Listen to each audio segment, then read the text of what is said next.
30-40.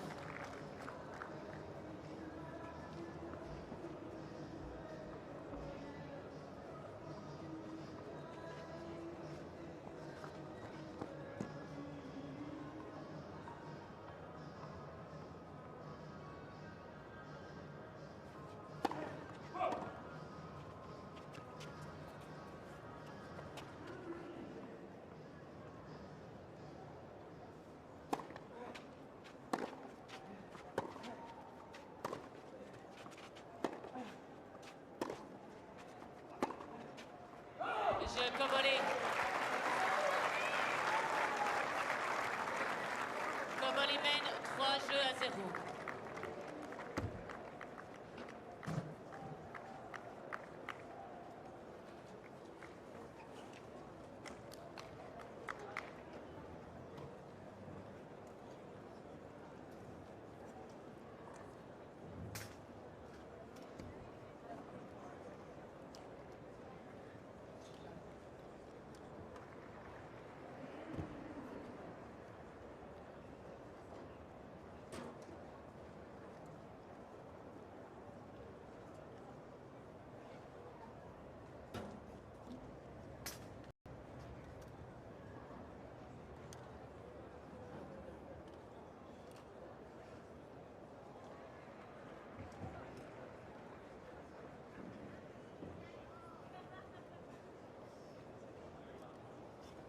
Reprise.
Ça.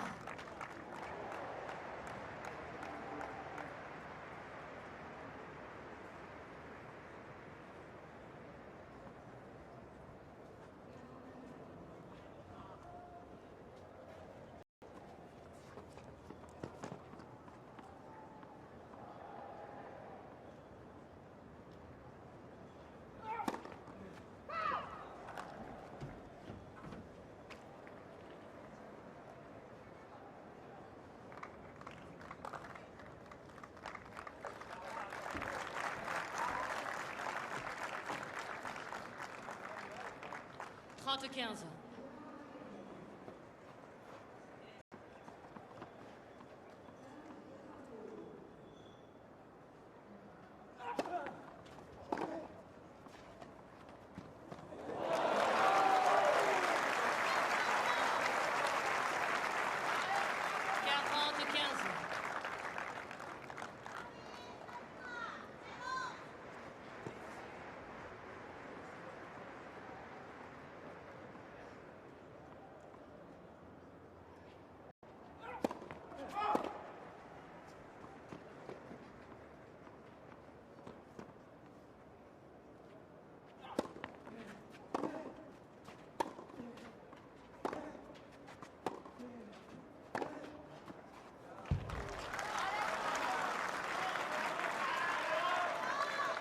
De 30.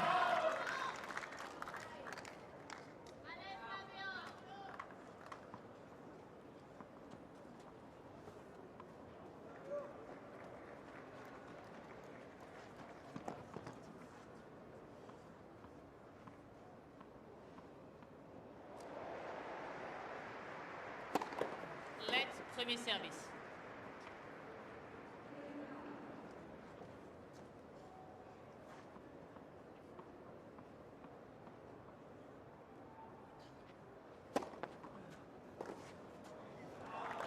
Le Koboli. Koboli mène 4 jeux à 0.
Wait, please.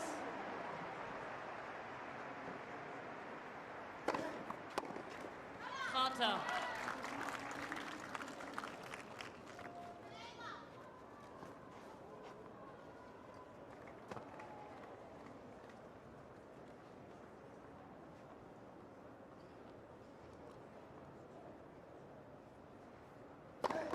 Let, premier service.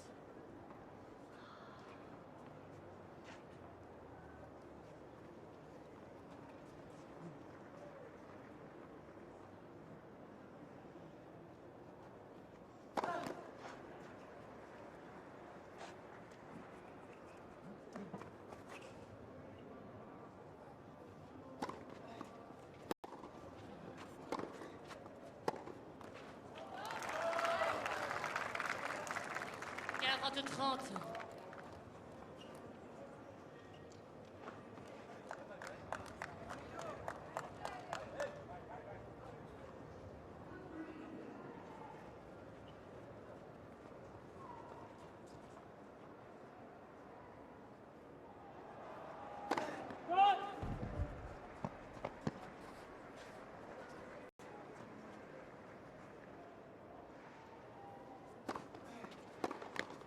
Je vous... Changement de balle ramasseur, s'il vous plaît. Balle neuve. Koboli mène 4 jeux 1.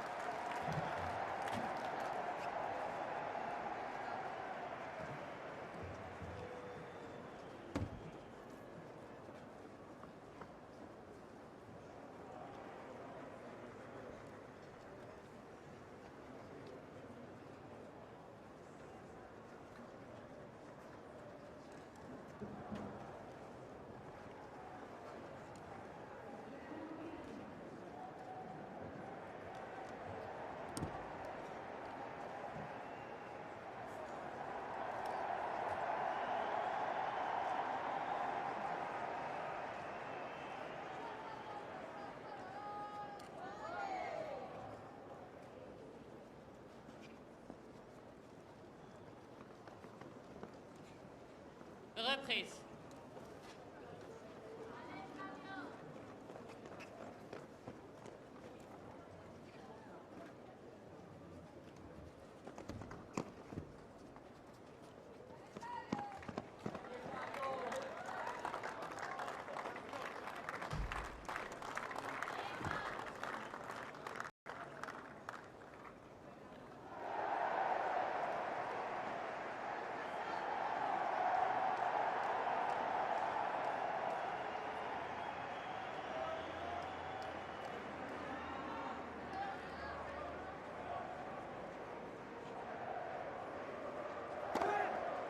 15-0.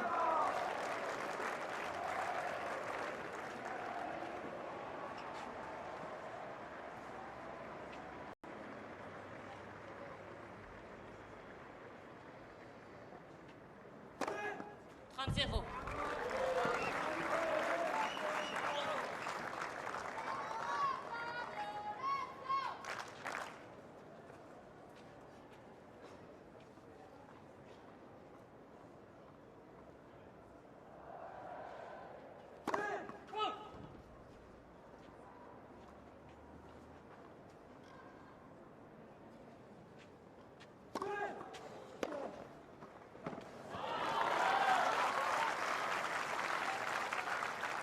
De 15.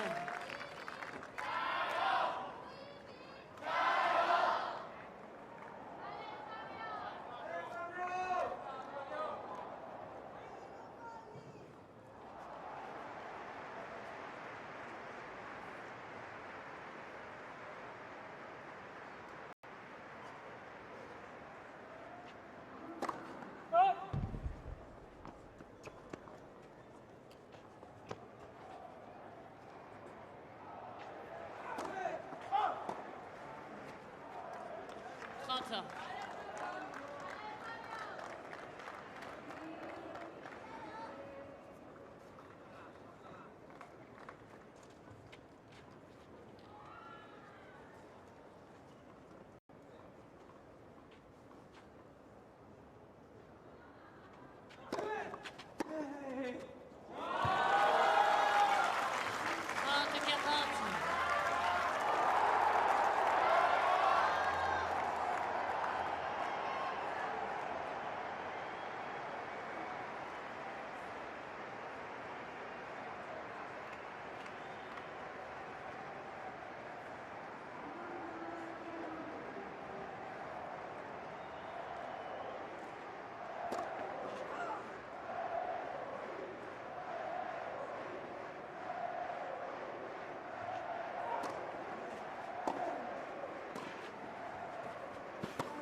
Kabali mène 4 jeux à 2.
40.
Reprise.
30-15.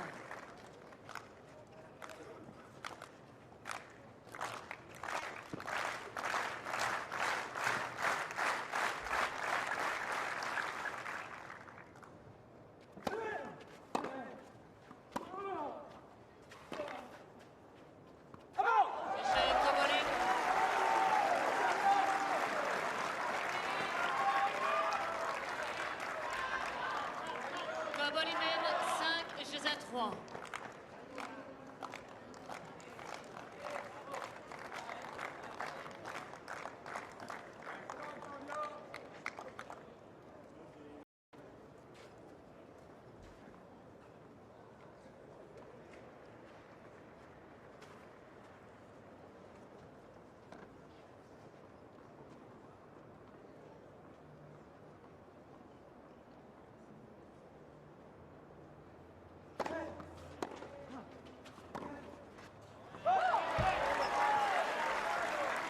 Zéro 15.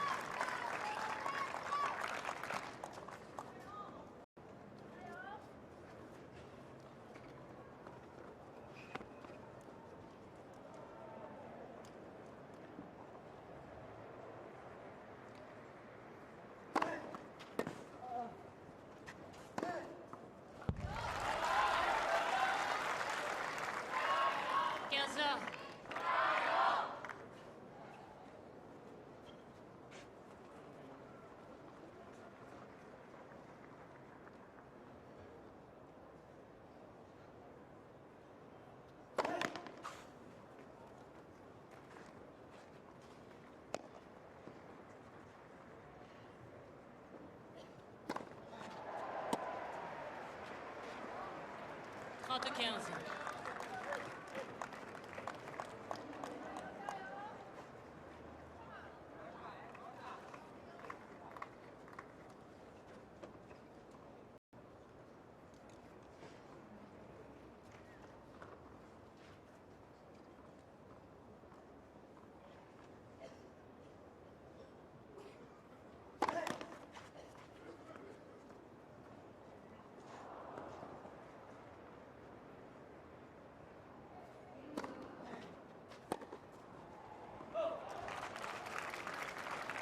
Quarante 15.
Reprise.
Quarante 15.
And then the defeated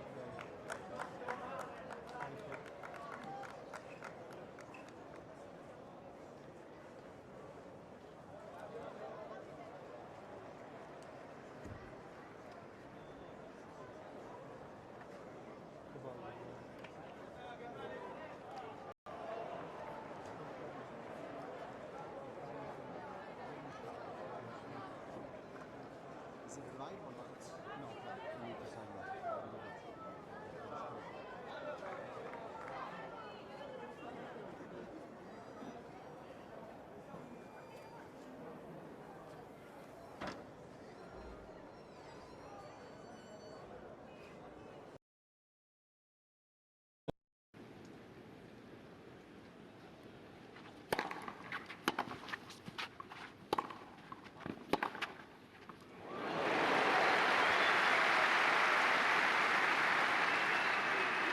0-15. Not enough on the approach here from Sinner. Too short, too central.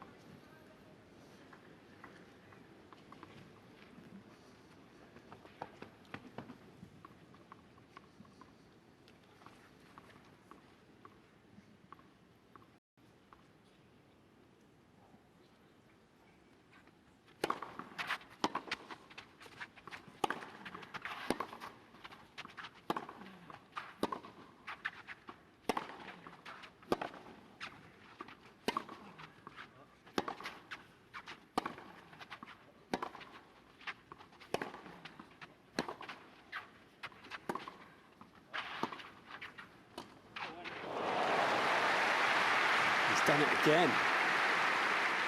Much better approach this time, getting the width. And then just carving around the outside of the ball on this high backhand volley. Stays side on beautifully, and that is a seriously skillful shot.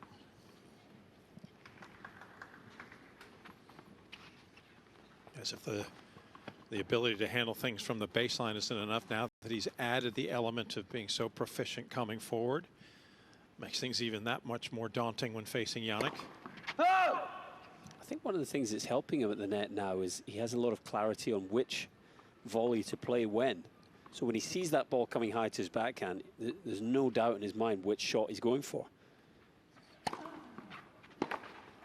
And it's that speed of decision-making that then allows you to commit to the required technique. When you're sort of a little frozen, what do I do with this ball? Well, then you sort of don't really offer anything. Yeah, split-second decision-making can cross you up, but if you have clarity of thought, which he's shown more often than not, both today and throughout this season, yeah, it suddenly becomes an imposing part of his arsenal. Bang. Another pacey forehand, and he's got Sorndolo on the run and on the ropes here in set number 2. He's never had a problem deciding which forehand to hit, has he? He can do that with his eyes closed, right?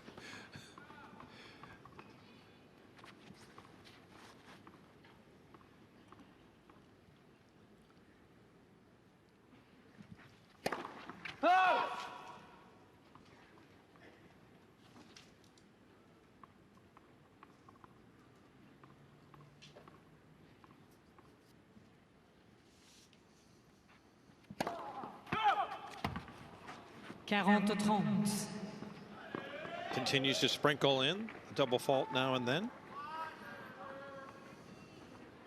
One aspect, undoubtedly, Jannik and his camp will say we have to improve upon that, assuming that this lead stands up the rest of the way. Still another set point.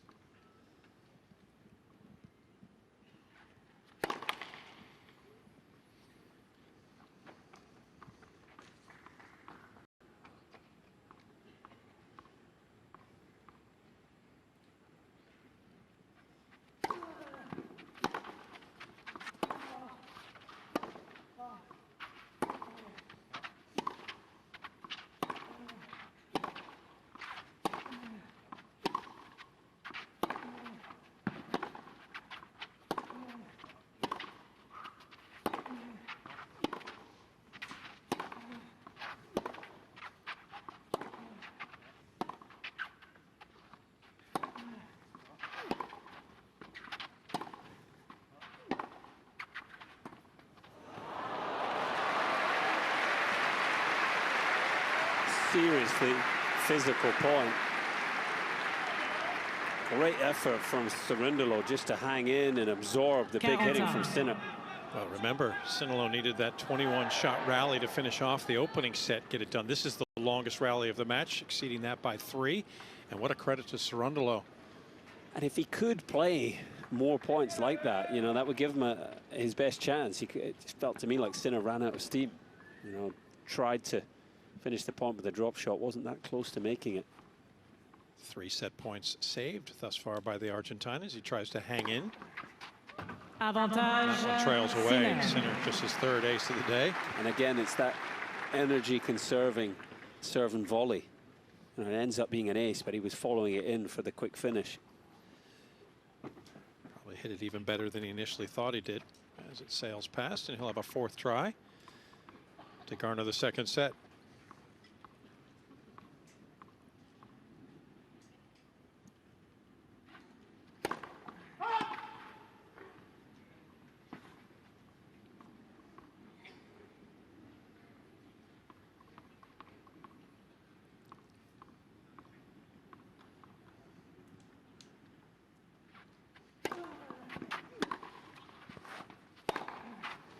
That's not coming back.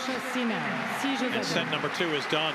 80 minutes for Jannik Sinner to get 2 sets out in front. Well, he's been a virtually immovable force in 2026. And historically, he has been a juggernaut when he's up 2 sets to none, where he stands currently in Paris.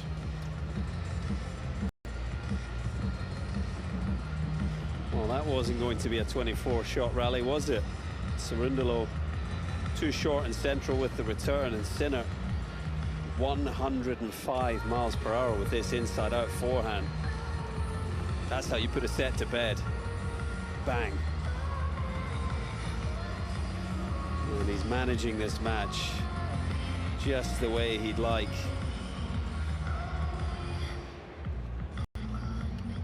Hour and 21 minutes on the clock on this sweltering hot Thursday in Paris. Sinner just a set away from round 3. Let's have a look at the set 2 statistics. First serve percentage, he won't be happy with that. 47%. But he did win a healthy percentage of first serve points, 86% when it did go in. 14 winners, starting to cut out the unforced errors, hence probably winning it by an extra break of serve compared to the first. Despite Cerundolo's efforts, the world number 1 in complete control here.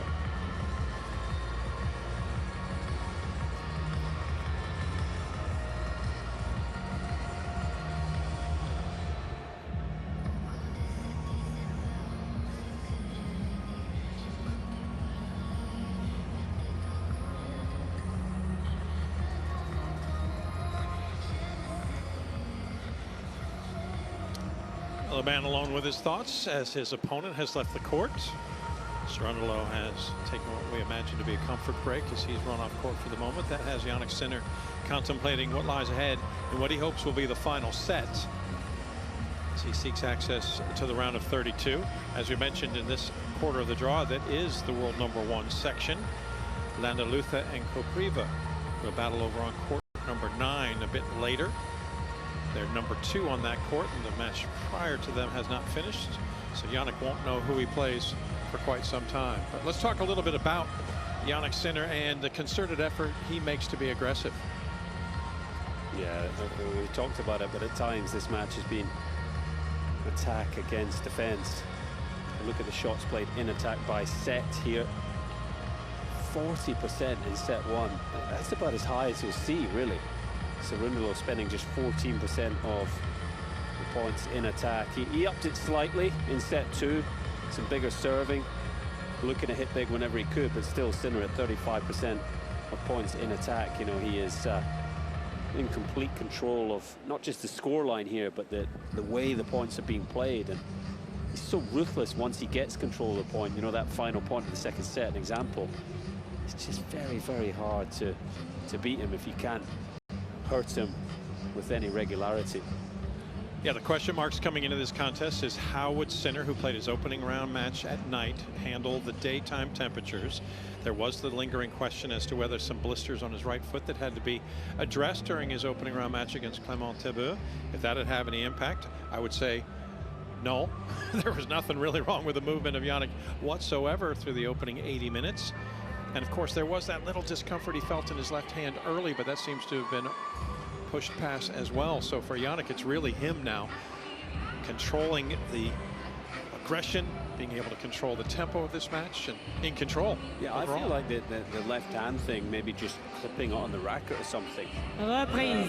It was 5-2 in the first set, wasn't it? No signs of any issues since, and you would expect Sinner to look to make a fast start to this third set, try and get an early break and try and, you know, break the will of Cerundolo. That's what you want to do here. You don't want to give your opponent any reason to get their tail up and believe. Yeah, if there was any reason to be thinking that Jannik Sinner was conserving some energy when he burst out to the leads in the opening 2 sets, you would imagine that he's looking to go fast and furious here through the third. Continue on. A glorious Paris that has been unseasonably hot for the first 5 days. It's been the hot hand of Jannik Sinner as he tries to push his way into the round of 32 with a straight sets win. Cerundolo back to the line.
Just as we expected. Here comes Sinner. Cerundolo still having to serve into the sun from that far end of the court. Not easy for him. Hard to find a quality serve and hard to sort of pick up the first ball.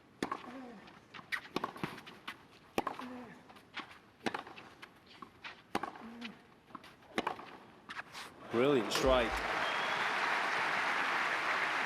From way behind the baseline as well. Yeah, he threw his whole body into that forehand, didn't he? Yeah, just took a risk. It's the kind of risk he needs to take. 94 miles per hour generated here.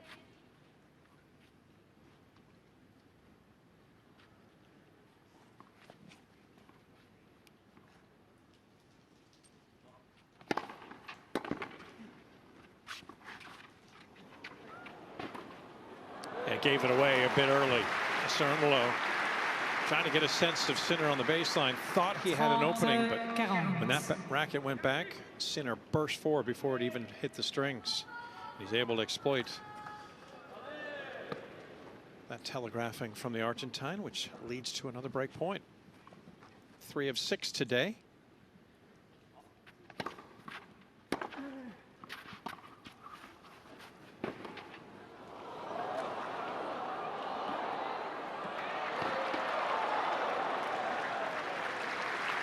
That's Jannik Sinner with his own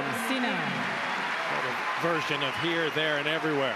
And he just gets the ball past Cerundolo, who is heartbroken to know that he is now down 2 sets and a break against the world #1. Super Sinner. Couple of custom polo shirts there. That's impressive. Yeah. And he's pretty super getting up to that drop shot, wasn't he? Just scraping that ball cross court and getting the breaker serve. Performance tracker from set 2. I mean, how do you live with that? You don't. One man well, Cerundolo. Sinner, that white line, I mean, starting just below a 9 out of 10 and then sustaining such a high level for the rest of the set. That's a hurdle that's insurmountable when you're redlining like that the way Sinner is. And for Cerundolo, he has to know that too. He's got to have a sense and a feel in this match, doesn't he? The way that even when he's playing points well, that Sinner's just got the answer. See if the Argentine can muster something here. By the way, we're talking about the juggernaut that Jannik Sinner has become as a professional when he's in this position. He has a remarkable 72-3 record when he wins the opening 2 sets. He was virtually unbeatable for the better part of 3 years between 2022 Wimbledon quarterfinals and last year's Roland Garros final. Jannik falling to Novak Djokovic at Wimbledon 4 years ago with a 2-set lead. Won 36 consecutive.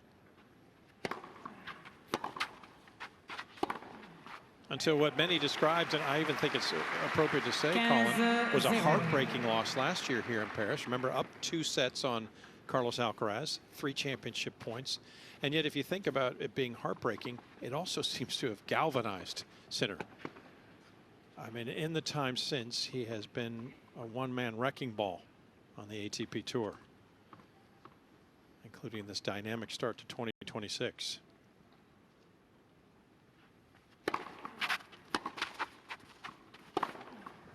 Wow. Smoke show.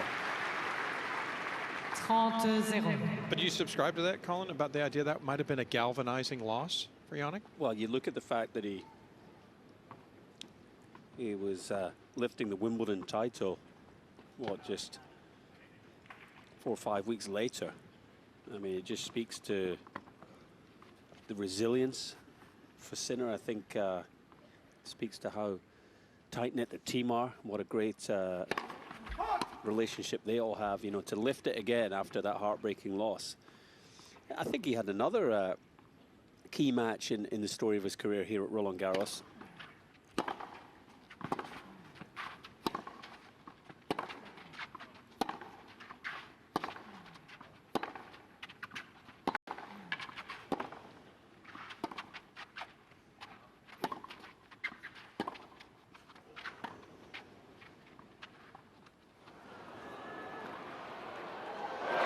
Got him. Well played. Manuel Cerundolo. He's going to leave it all out there as long as he's on Philippe Chatrier. Nice little nudge down the line. But yeah, another second round match. I'm going back to 2023 here for Sinner at Roland Garros, where he lost in 5 hours and 26 minutes to the world number 79, Daniel Altmaier. Sinner was ranked 9 in the world then, and that was a pivotal moment because straight after that match, he went to the team, Cahill, and Yotsin said, got to change the serve. Serve let me down today. And here we are today. For me, he's one of the best servers in the game. Can't get the short hop pickup. Yeah, you're absolutely right in a lot of ways, too, because it also sort of narrowed his mindset. That loss to Altmaier. Since that time, against players ranked 51 or below, he's only lost 1 match. Like, he knows how to go about taking care of business in matches that he's supposed to win. And the interesting thing is, you know, Vagnozzi, Cahill, the team, they were planning to work on the serve at the end of the season, you know, because sometimes you want to wait to do that technical work for the off season when it's not going to be under the microscope of playing matches. But Sinner said, no, I want to work on it immediately. Yeah. And that speaks to kind of mindset that he has. Yes, since that lost Altmaier here at Roland Garros, as I mentioned, you know, the only player he's lost to in the time since these 3 years, Dusan Lajovic in Cincinnati that same year, 3 years ago.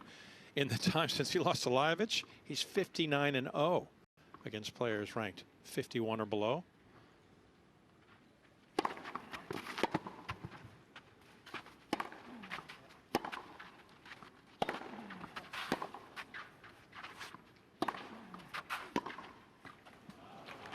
He's got himself the upper hand, consolidates the break, and looking to run away with this contest in straight sets. To love here in the third. Well, every once in a while, if you follow the ATP Tour throughout the year, particularly Masters 1000s and majors, you know that we're trying to get this thing sponsored. Steph's sensational stat. Steph Trudell, of course, our stats guru, says that Jannik Sinner is not only tough to beat when he's in a top 10 position, but at number 1. He has been stellar as the number 1 ranked player in the world. This is his 99th match, winning 90 of the previous 98. 0-15. Maybe we'll look for that sponsorship of that little stat thing here in Paris, see if anybody wants to get on board. I'm thinking bubbly, something that tickles the nose, maybe.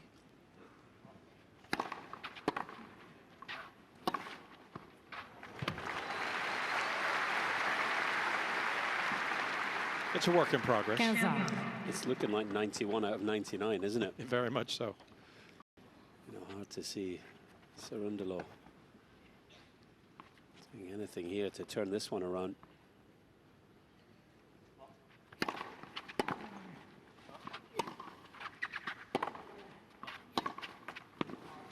We're starting to see the Sinner ruthless streak. 2 sets and a break, but he wants a double break here. Yeah, just needed 1 break in the opening set. That came in just the second game. And from that point on, Sinner didn't look back. He was able to break Cerundolo twice after Cerundolo held to start the second set, but then lost 5 straight games.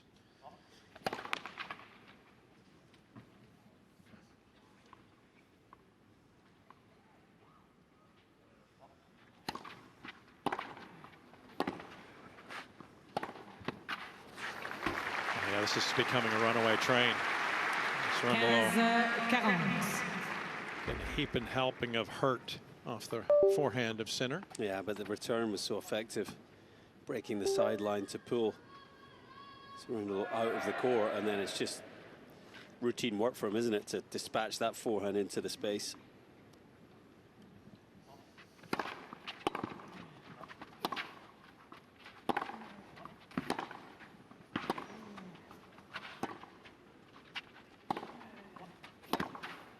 Sinner's gotten the upper hand in each set thus far, starting out 3-love to begin the match, but that was hold, break, hold. He starts off set number 3, break, hold, break, and looking awfully good and trying to reach the round of 32 in Paris.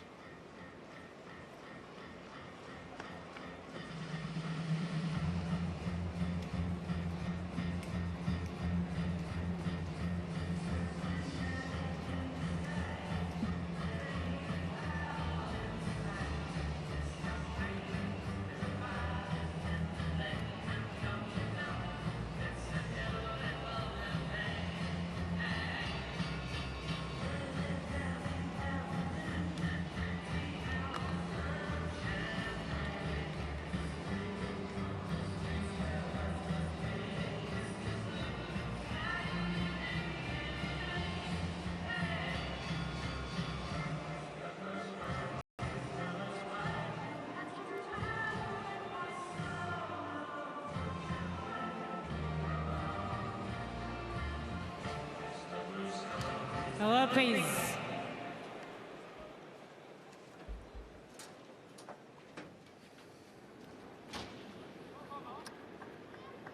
Three-quarters past the 1 o'clock hour in the City of Lights.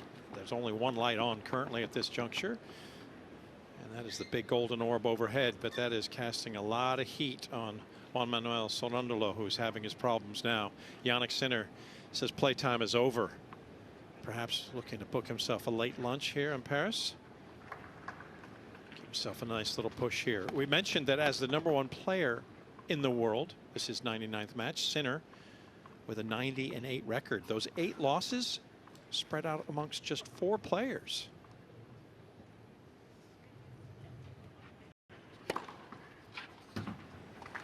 See, there have been losses to Daniil Medvedev, Andrei Rublev, Alexander Bublik, and one guy that he won't have to contend with, who's beaten him 5 of those 8 times, the man who got the better of him here last year, Carlos Alcaraz.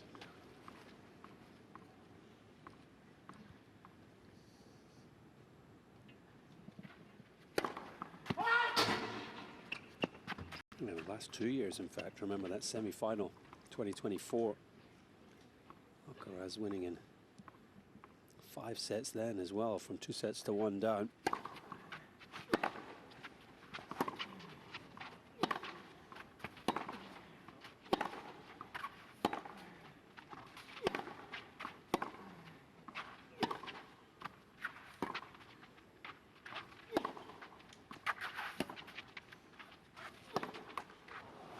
I almost feel Sinner is just sharpening the slice there. 30-0. Working on something during the match.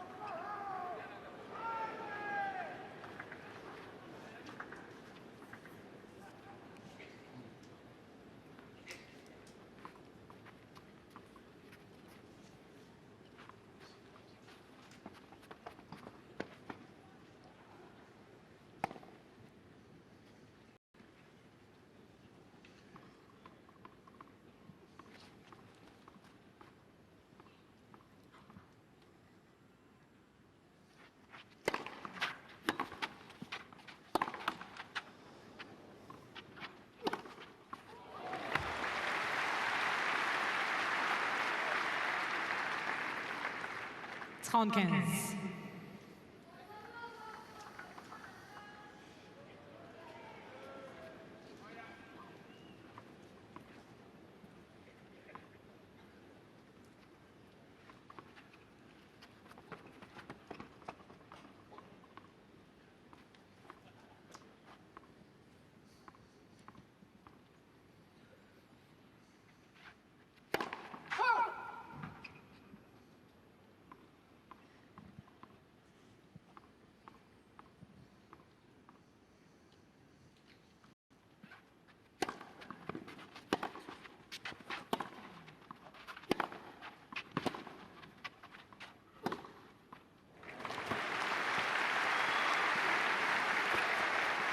Yeah, nice work.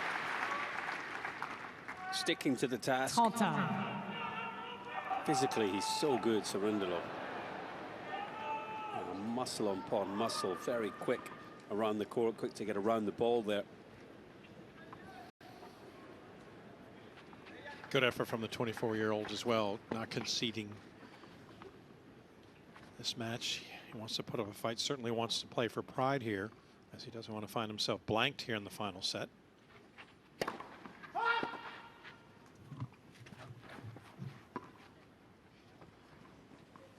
It's touching.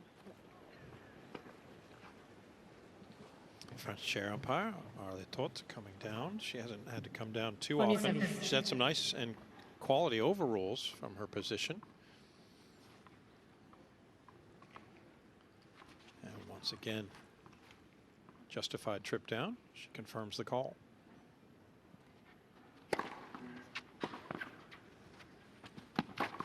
And as he began this match an hour and 42 minutes ago, opening point was serve and volley. So good. 40-30. He treats every opponent with the utmost respect, doesn't he? He and the team. You know, the tactical preparation is done. Identifying Cerundolo likes to return from very deep, and that wide serve to the backhand of the left-hander with the serve volley can be effective, and he established it on the very first point. He's continued to use it throughout when needed.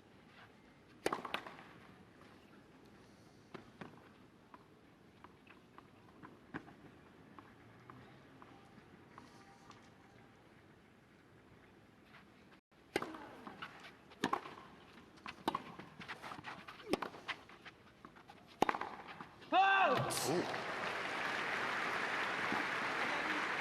Little extra from Sinner as it misses the mark, and Cerundolo with a chance here. One of the rare times he's taken Sinner to deuce today.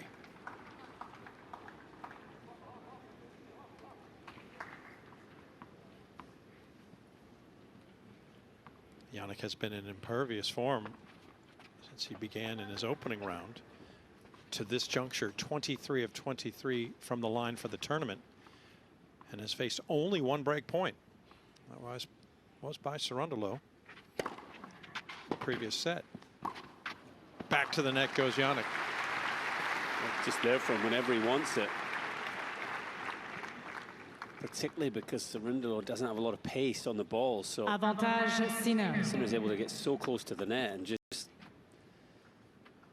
nudge that volley into the space. You know, it doesn't have to be anything special.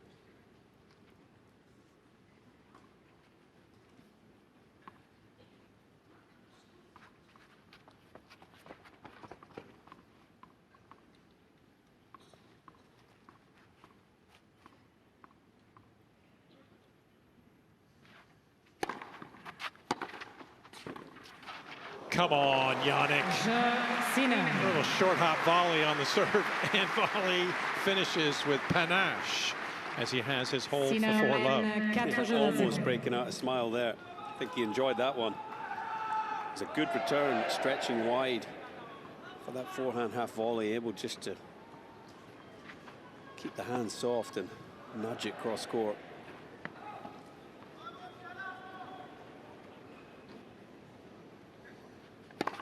Let premier service. Trying to get to the stage with Sinner.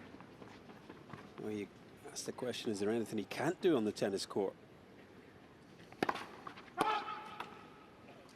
No longer just a sort of metronomic power player, is he?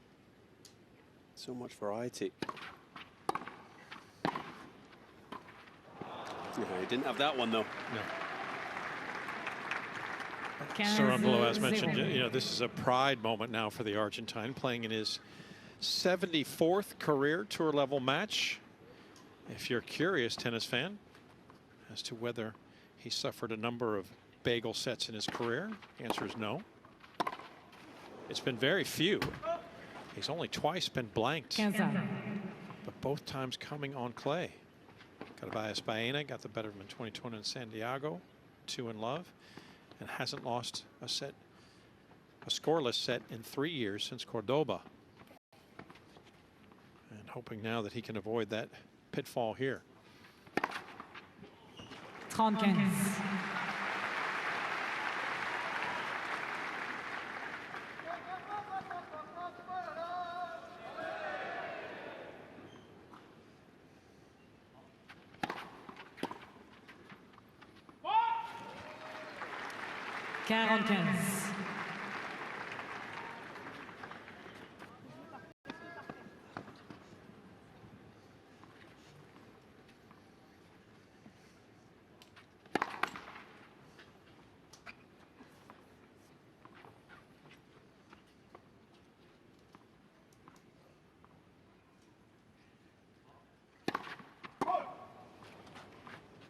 35.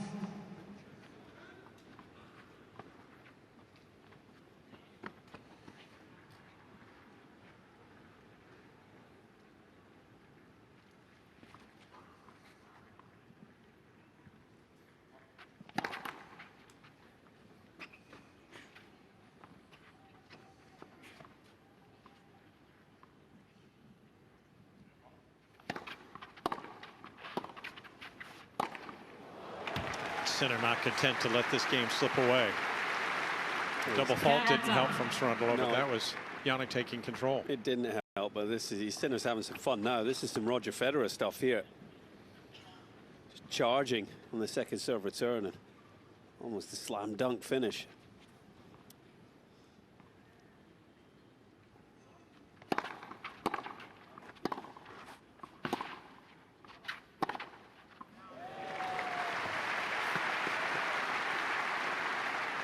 Avantage Cerundolo.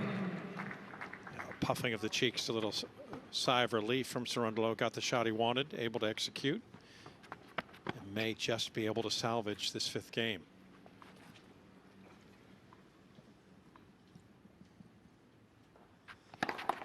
Le premier service.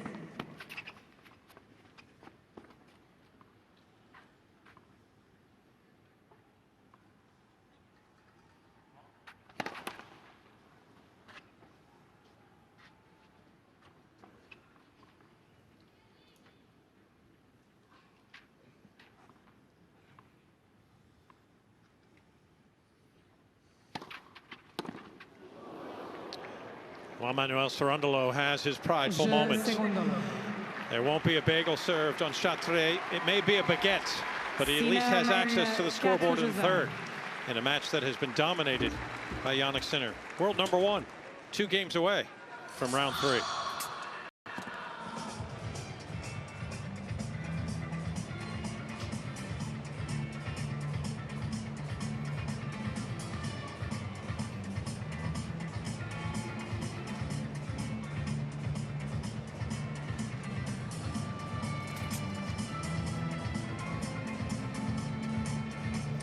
Cerundolo will found out a fair bit about his game today. Maybe not going to change too much the focus of his work. I think you know, continuing to kind of add a bit of firepower to his game.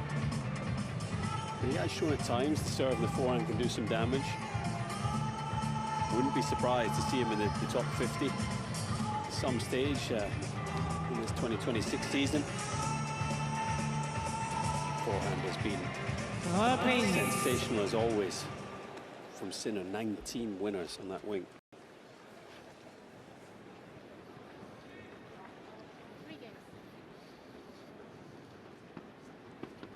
.37-2 record, including 30 consecutive match wins. 18 of those on clay. It's been a particularly gratifying season for Jannik Sinner, to say the least. The hard work put in prior to the start of the year yielding tremendous dividends. How about this?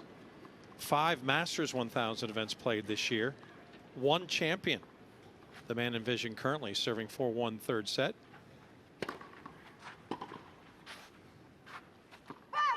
Able to capture all 9 Masters 1000 shields, the final coming at home in Italy, as he was champion of Rome. In fact, hadn't won Monte Carlo, Madrid, or Rome prior to this year. Remarkably, other players have won the Sunshine Double. We know that. Indian Wells and Miami back-to-back. But how about running all 5 in a row, Colin? That has not occurred prior. First player to win the Fab Five to begin the year. Let premier service.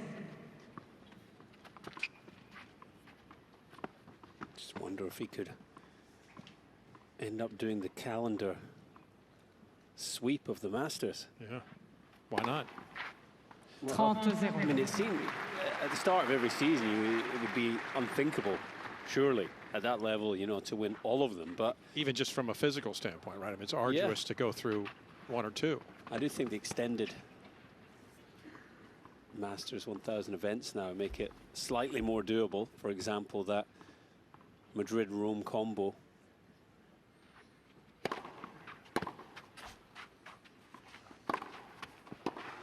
Players are on the road for longer, but they get more days in between, days off between matches, and a few more days between the 2 events. Yeah, because the old format, it used to be a gauntlet, right? It was 7 days, and you'd have to run virtually against top 50 opponents, even in the opening round, let alone the rest of the way. Now you get a little reprieve.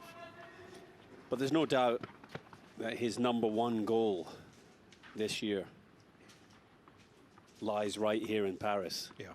Winning his first Roland Garros title.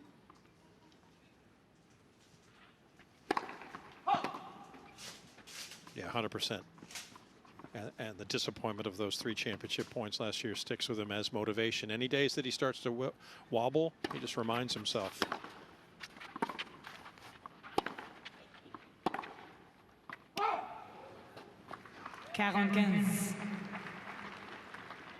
Otherwise, he'd already have the career slam.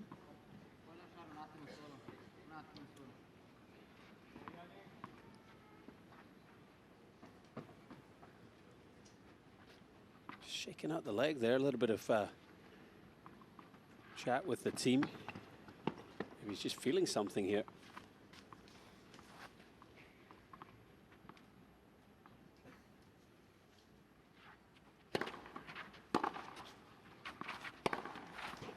Center, devastating blow from the forehand once more. Secures his 25th hold of the tournament. In as many tries, 1 break point faced, was able to race that. And he's sitting pretty to move through. Yeah, might be some work for his physio. Extra work, I should say. Alejandro Reznikov and trainer Humberto Ferrara stretching out the leg. There's the duo that will work on the physical side.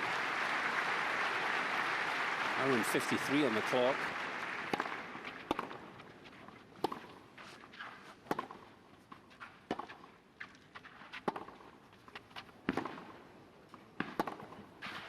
He looks uncomfortable here, Sinner. Sure if it's potentially a hint of cramp, or whether, you know, a different type of pain that he's feeling, but intensity is completely dropped. 30-0.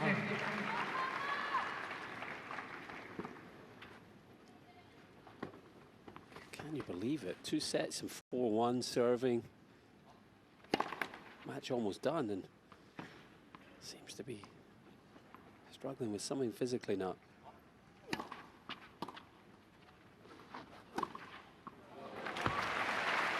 Interesting to see if he calls for the trainer, the change of ends, or whether he just tries to settle himself and come out and serve the match out.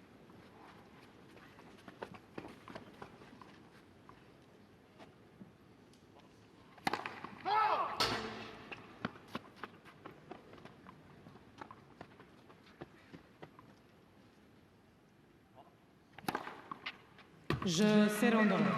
Cerundolo does his part. Maybe a little concession from Sinner to save some energy as the Italian will attempt to get to the third round on his own racket. Let's see if the trainer is indeed called for. A little wary Jannik Sinner at the moment in Paris.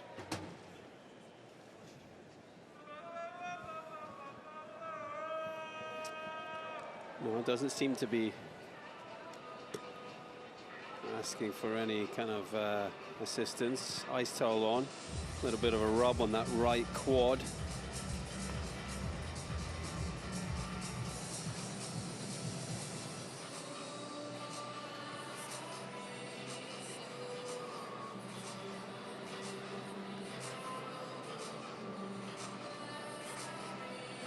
Has been a big focus for Sinner, you know, post Australian Open where he struggles with the heat, almost trying to seek out hot environments for training, and arrived in Indian Wells as early as possible to get used to conditions there.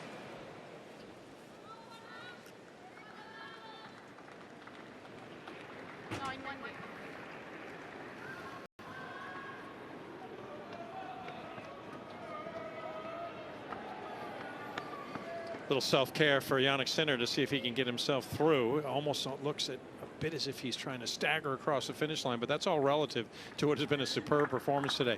Whether he was up to the task of competing in the hot Parisian sun, well, he's answered that question overwhelmingly, but just a little niggle here at the end. Yeah, I'm speculating here, but it looks to me like it might be a bit of cramp in the right quad. So I'm taking some liquids on board at the change of ends. There was no call for the physio, but as things are, serving for the match here, a chance to get it done. Well,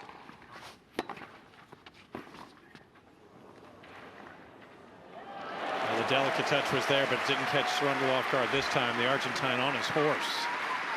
0-15. And able to get forward quickly. Yeah, I can understand Sinner serve volleying, trying to keep the point short. And that's tidy work from the lefty. His tail must be up here, sensing half a chance perhaps.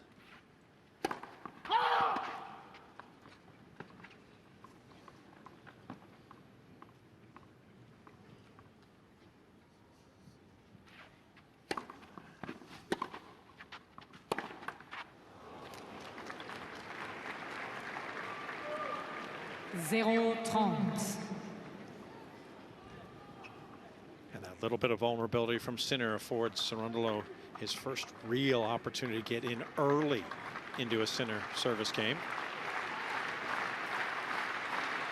He's had one break point today, back in the second set. Wasn't able to convert. Sinner's given him an opening.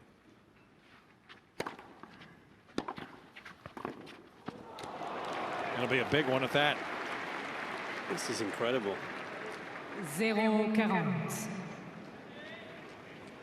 It looks like the overriding emotion for Sinner is just frustration, almost annoyance that this is happening again.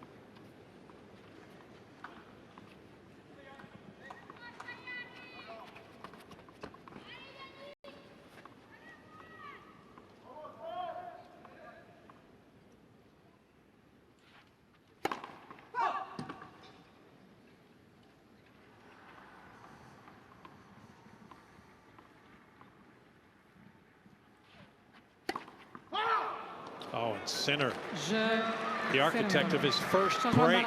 He does all the work for Cerundolo as he comes undone. So after 25 consecutive holds, Sinner broken for the first time, and Cerundolo's stay in Paris extended. Barely able to compete there. Serve speed's well down, hardly moving, looking to shorten the points. Both players changing rackets here with the new balls, and Sinner taking the chance to guzzle down some liquids. It's a question of when he can stabilize here. How long will it take? And whether he can get the match done before Cerundolo gets back to 5-all. 24-year-old from Buenos Aires. Now perhaps he looked dead in the water. The sails were hanging limp on the mast. Now has a little wind behind him. 15-0.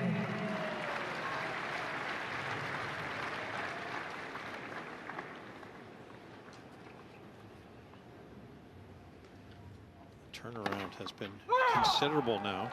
Colin, just looking at the last 4 games alone, Sinner's performance has dropped to 5.7, where Cerundolo is now at 8.5 out of 10.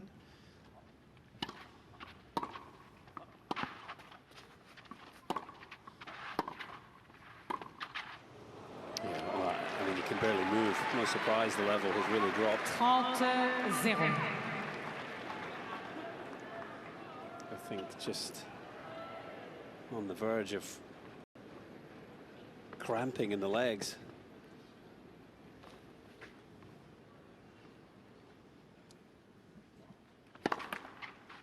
Probably, I would think, let this game go now and try to put everything into a 5-4 game to finish the job.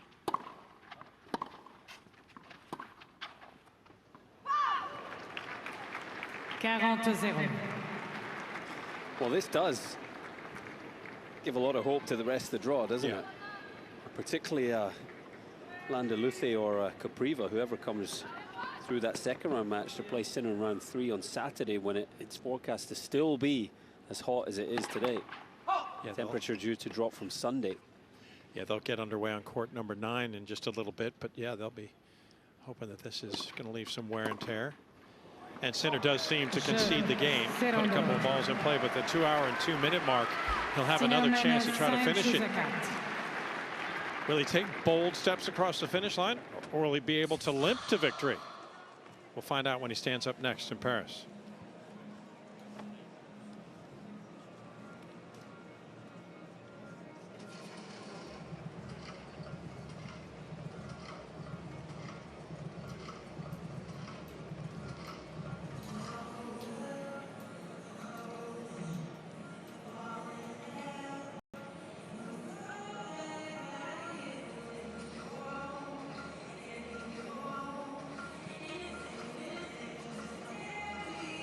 Shake the legs out. It must be cramp, or he'd be calling the physio. You know, obviously not allowed treatment for cramps, so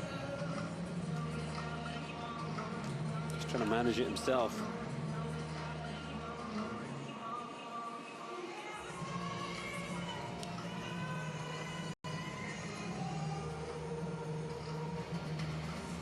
Reprise.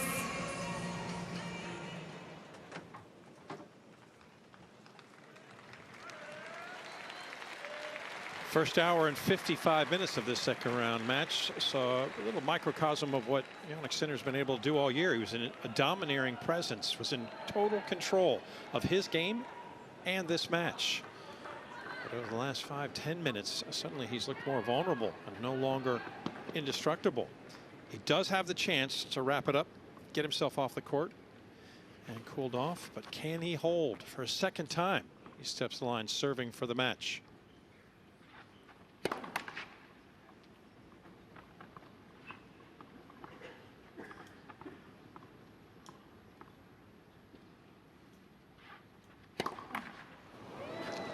Well, it's worth noting, Kevin, that it's not just the heat today. He has put a lot of miles on the clock and into the legs in recent weeks, hasn't he? Sure. You know, playing Monte Carlo, Madrid, Rome. I think a lot of people expected him to skip Madrid after Monte Carlo, but chose to play there. I do think it's mainly down to the heat today, though.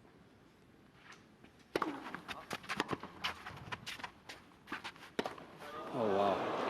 I mean, now the coordination just completely gone. 0-30. Yeah, now the momentum shift has been not just a considerable change, but precipitous. I mean, as the unforced error stacked, that's one aspect, but Cerundolo is starting to just wrestle, do his part to keep the points going, and Sinner is complicit. And now the fans who have gone from supporting the underdog, they want the world number 1 to reclaim his level. Merci. Cerundolo with 14 straight points.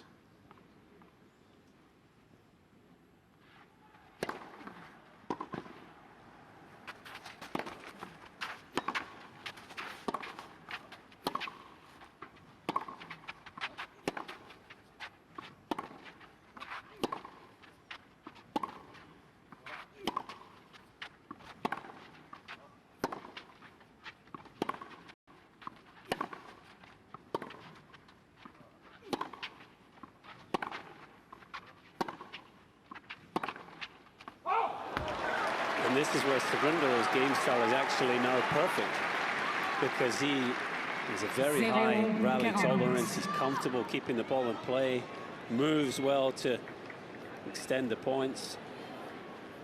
Yeah, you see the run of how considerable this has been in Cerundolo's fashion. When he held to get on the board for the first time after trailing 4-love, he's now trying to make it 5 of the last 6 games, and Sinner has hobbled. Well, he's going to take a time violation here, I think. He won't be worrying about that.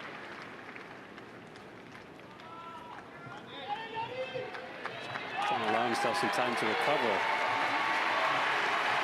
And already talked to the French chair coming down. Does it work? If I give time away, how does it work now? Well, now if you wait, well, we give, well, if you cannot wait, depend what you have, you know. So either you get the time violation, and then after it's a code violation. Then, otherwise, we need to see with the physio what it is. Oh, yeah, no, I don't know if it's dehydration, you know. So it's up to you. It's either we call the physio now, they check on you, and then we resume play. Yeah. Well, Yannick Sinner opts for a chair consultation on court. Yeah. And we have the physio being drawn on to Philippe Chatrier to address this. And yeah, for Yannick Sinner trying to go through the machinations in his own mind, maybe the fogginess there. He wanted to get confirmation from Tort what was available to him. That was interesting, wasn't it? Mesdames et messieurs, le soigneur a été appelé sur le court. And Sinner, I think, indicating that it's like a hydration, a cramping issue, which you're not allowed treatment for. Hence why I hadn't called the physio earlier. But it almost felt to me like the umpire, Aurélie Tort, encouraged him to call for the physio and get an assessment. Seemed to give him an out, or at least offer there. That was just, I mean, she ran through it. We're not casting aspersions on her or her intentions. She ran through the options that he asked for. But and maybe a little unsure, Sinner, of the difference between the rules in a Grand Slam and on the ATP Tour. Sure. Just wanted to clarify what they were. Let's see what the physio has to say.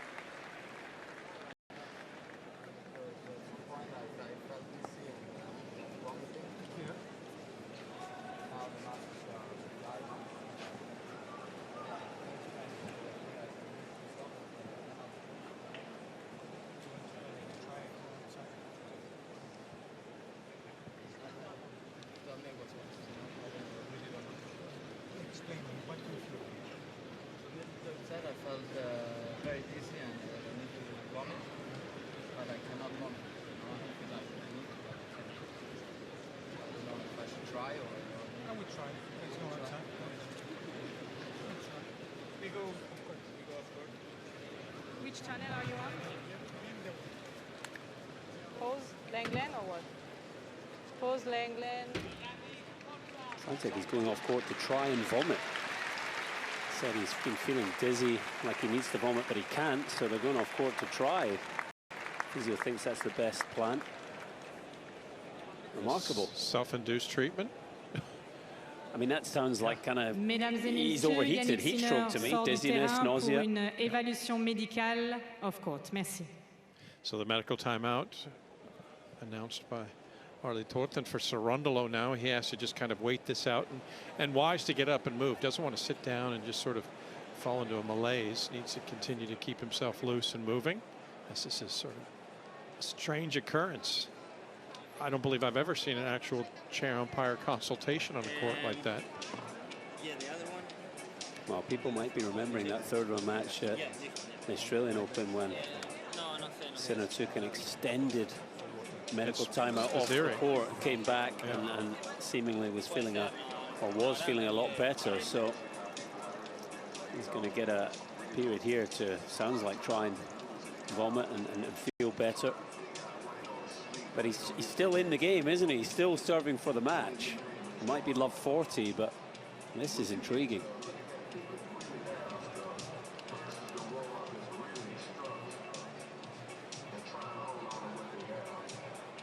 Once again, Cerundolo now just being given just a little extra time to think about his ability to try to turn this around and use the vulnerability that the Italian has demonstrated here to his advantage. He's dealt with the conditions of the day better overall. The heat, the extreme nature of that. As just to update you on things, tennis fan, currently 92 degrees Fahrenheit is the air temperature, which is, I believe, 32 Celsius, in that range, 31, 32 Celsius. One of the hotter days of the unseasonably hot opening 5 days. I mean, it's gotten hot in the past in Paris, but do you remember a stretch this long that has gone significantly into this level? I don't personally, no. And forecast to continue. So even if Sinner gets through this, he's going to have the same conditions for round 3. Team will be feeling sort of powerless, difficult moments. Well, do they have any power in being able to help Yannick out by asking for a night match in 2 days' time? Yeah, I meant right now in in the confines of this match. I mean, maybe they can put a scheduling request in. Yeah, that remains to be seen. But a little wry smile there from Cerundolo. He can't believe it, surely.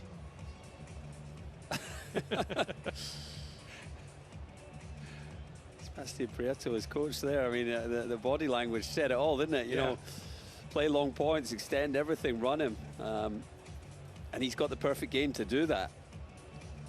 But equally, Sinner, if he could somehow just come out and win the first 3 points, get back to juice, then he's so close to finishing the match. But 2 sets, 4-1 double break. Cerundolo must have thought, I'm shaking hands in the next 5-10 minutes, this is over. And suddenly now he's thinking, maybe I could win this match.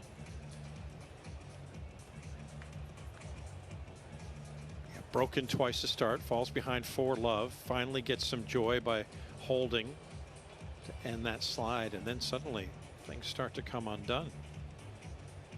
Sinner served for it at 5-2.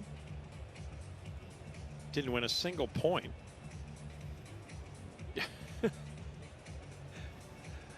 Yeah, make him take the scenic route around Paris is basically the sign language being demonstrated by Cerundolo's coach. Make him work.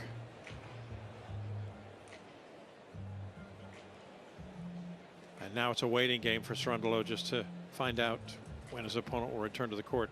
This is just the opening match of the day on court Philippe Chatrier. Seeing the world #1 on the men's side in action. Still to come. And Lee of the United States will take Diamperi of France on next. And then we'll see the women's world #1. Aryna Sabalenka taking on Elsa Jacquemont. This is what the supervisor told me. Still evaluating this now. Wow. Yeah, I mean.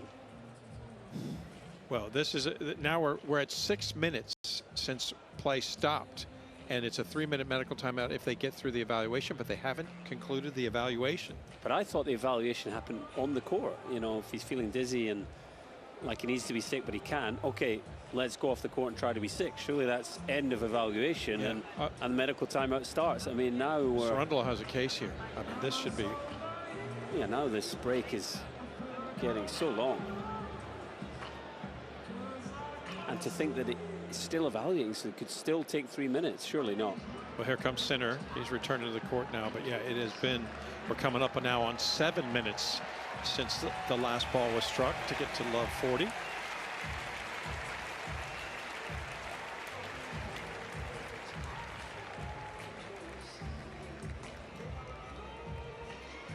Yeah, just to finish out the note about the schedule, Sabalenka and Jacquemont later tonight. Rinderknecht takes on Berrettini, another Italian. But this first match now, which seemed a foregone conclusion about 15 minutes ago, is anything but. 0-40. Sinner in danger of being broken for a second time at love. Cerundolo has been forced to wait. Now back in the return position.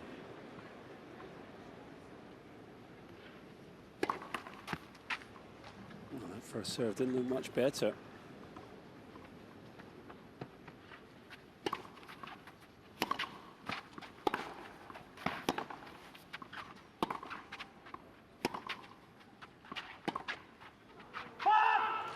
Sinner broken once more. Second time in the tournament. In back-to-back efforts trying to close out the match. And Cerundolo given new life. Still in big trouble here, isn't he? It seems like sort of heat stroke to me. Absolutely devoid of any energy. And now Cerundolo, big favorite. What an opportunity to win this third set.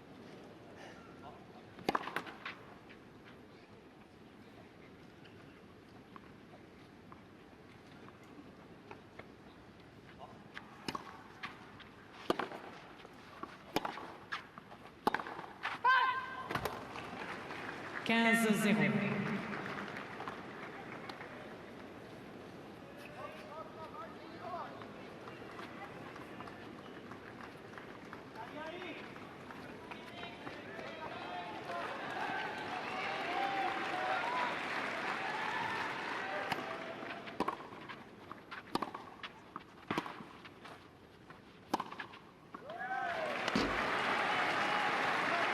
Fair play to Cerundolo. He hasn't missed a shot.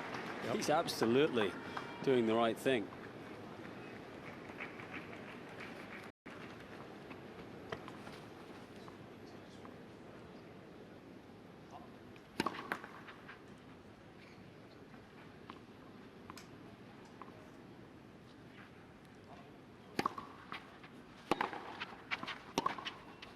Oh, he's missed one now.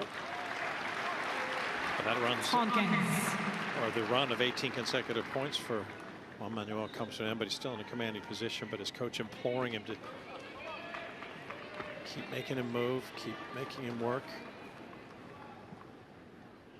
You got him down, not out yet.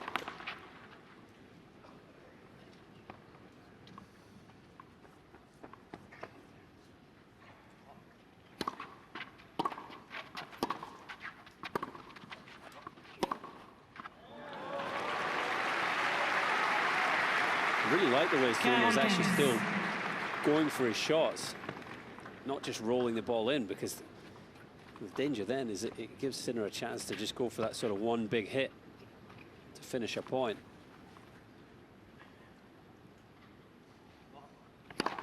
Le premier service.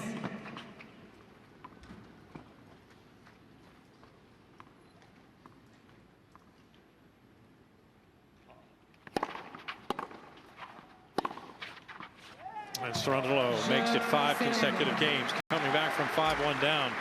He's taken advantage of the situation. A dilapidated Jannik Sinner strolling to his chair, serving twice for the match. Now serves to stay in set number 3.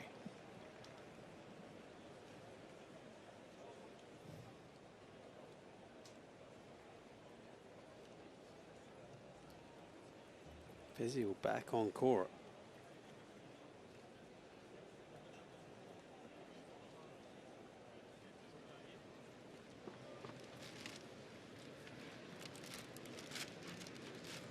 Passing on some kind of medication or electrolytes, something to try and help.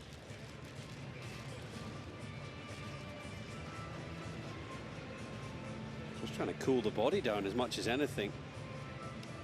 We have seen some tough scenes throughout the tournament already. None more so than Jakub Menšík collapsing on court after his win yesterday. Body completely overheated.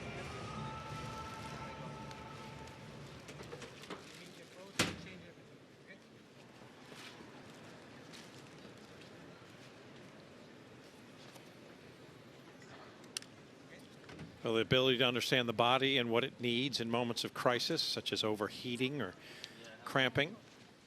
Physio coming out for Jannik Sinner once more, and administering some sort of electrolyte, something to help deal with what could be heat stroke, whatever it is that's got core temperature for Jannik Sinner and has him a bit listless, reminiscent of Jakub Menšík, his match when he won on match point, couldn't get back up off the court.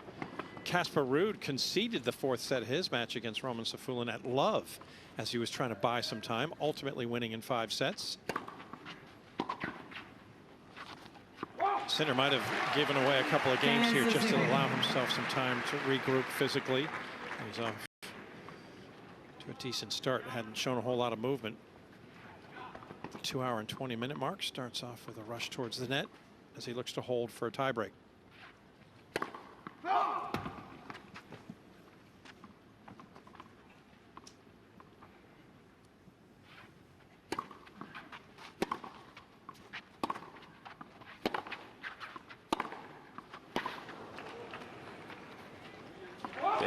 Forehand there. That's a flashback to about 20 minutes ago.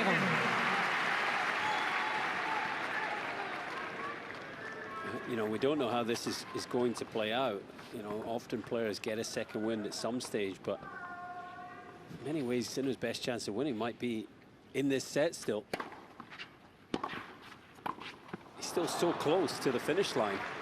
Somehow hold here is the tiebreak away. These opening 3 points of this 12th game have to be at least somewhat illuminating for Sinner fans. The fact that he's burst forward on a couple, trying to come to the net. There's some movement at least. He certainly has lost his rhythm as he tries to reclaim it.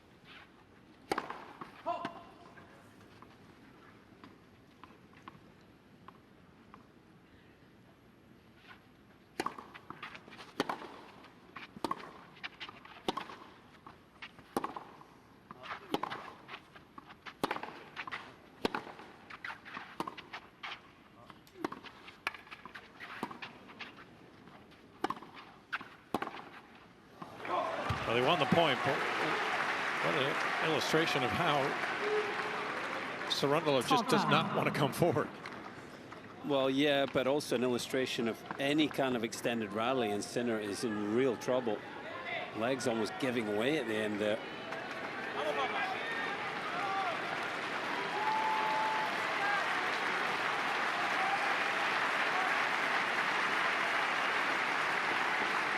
Merci.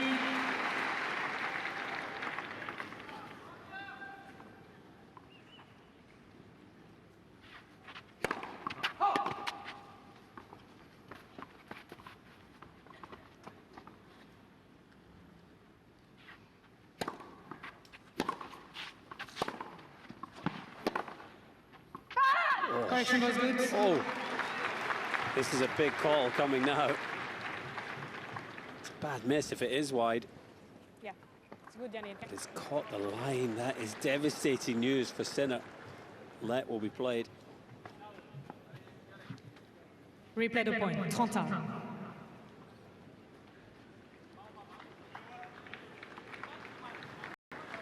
Just when he thought he had a game point. Yeah. Toth has been exemplary from the chair throughout this match.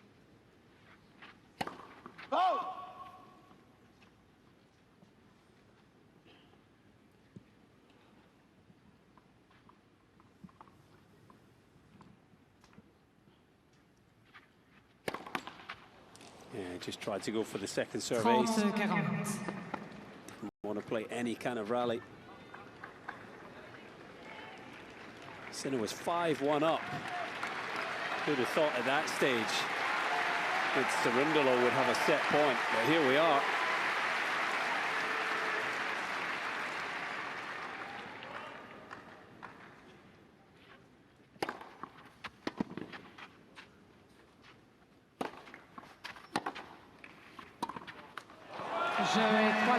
And from a 5-1 advantage in the third set, oh so close to the third round, he's anything but now a haggard Jannik Sinner. Limps out of the third set and finds himself extended on court Philippe Chatrier by the Argentine Cerundolo.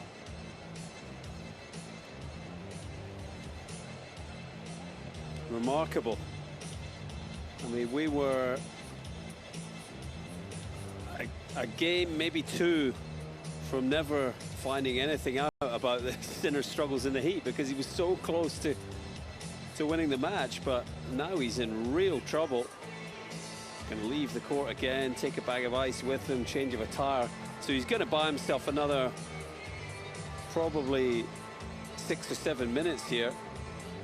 He'll get a 5 minutes for the toilet break plus change of clothes, and maybe a minute either side to get to and from.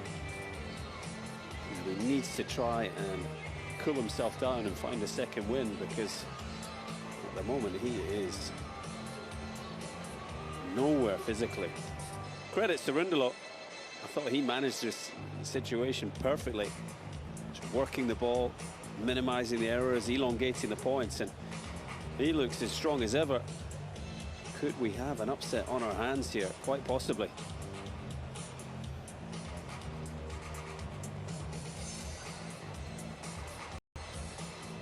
Stats will be skewed, of course.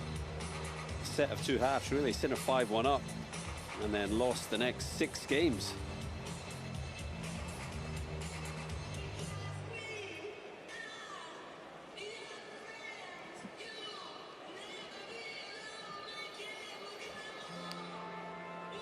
Juan Manuel Cerundolo, 4th-ranked Argentine, and younger brother Francisco would love to make some news and make his older brother proud. It's a long way to go still for Juan Manuel to accomplish this, but he has new hope, new belief. Down 5-1 in the 3rd set. He's just found himself victorious, coming back from that deficit, and awaits the return of Jannik Sinner to the court. And what now is truly a battle of attrition. It's Cerundolo who's taking care of matters. He has been the sharper of the two physically when it got to the ultimate grind. I'm not sure I've seen a collapse like that in quite some time, even with the matches that we've seen already, Colin, about players being affected by the heat, the significance. We've mentioned a couple, Menchik, Ruud. There have been others as well, of course. But for Sinner, we did say coming in that the one aspect to this match is that if Cerundolo can give himself a chance to get in a long, drawn-out match, he might have a chance because of Sinner's history with both injury and fatigue. Yeah, his best chance was the conditions, really, elongating the match, and he's now been able to do that.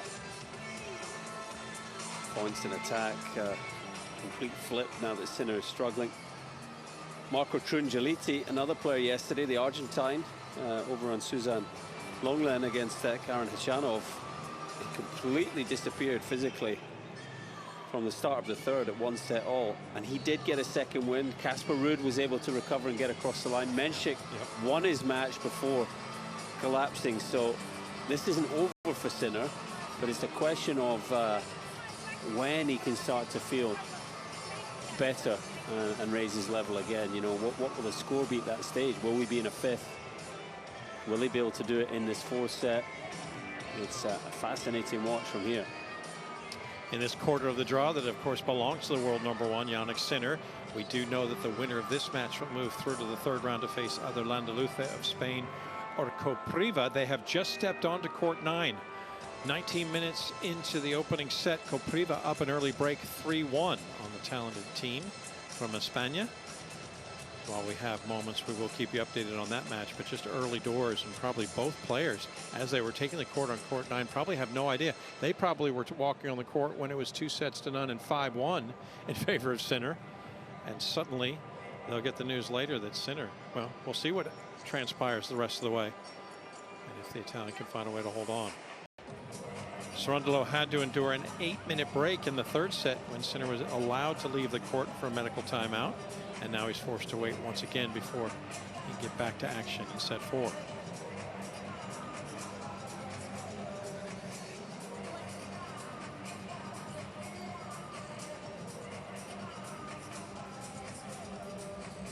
Undoubtedly a vexed and concerned crew for Sinner's camp, as they can do nothing about the way things stand currently.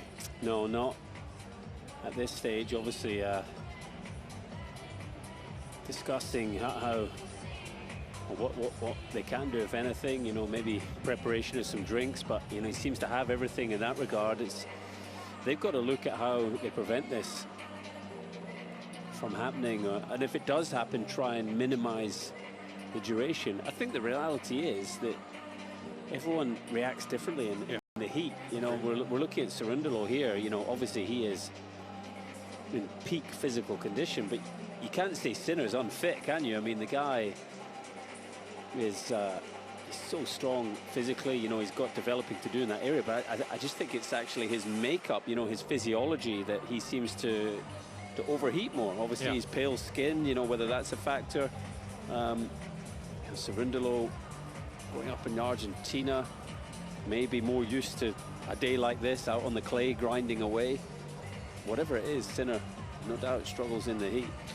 Yeah, and that also comes in, and we talk so much about the conditions these early 5 days and how it's been sustained more so in Paris. I mean, I have a feeling people in Mason, Ohio are kind of giggling and saying how cute, because even 92 degrees Fahrenheit, 31 Celsius there feels a lot different here and a lot more debilitating. And yet you find that players are wilting in this Parisian heat, amongst them the world #1. Certainly concerning for Sinner and his fans to see, you know, if something like this is to continue to happen, they've got to find a way to mitigate what was an overwhelming win. And if he only could have gotten through, remember, he had held 25 consecutive times, hadn't been broken in the tournament until up 5-1 serving for the match. Suddenly You know, his body just betrayed him. Yeah, 5-2, 5-2. Surford at 5-2, 5-4, but he was 5-1 up. You're right. Cerundolo serving there, and it was at 4-1, wasn't it, when he had a little chat to the team and started to stretch the legs out. Yeah. And he just couldn't find enough to get himself through the match. It's not over yet, though. He's still 2 sets to 1 up. Well, let's see what he's got early here in the 4th.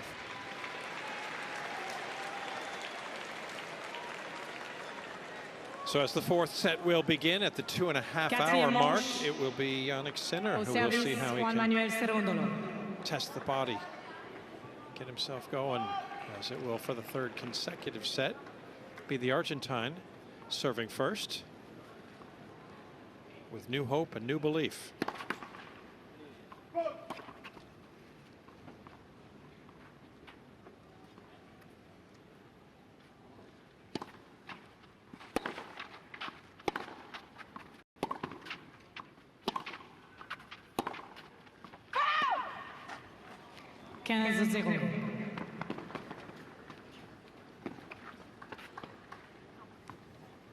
Sinner got to somehow try and keep control of his emotions and his mentality, you know.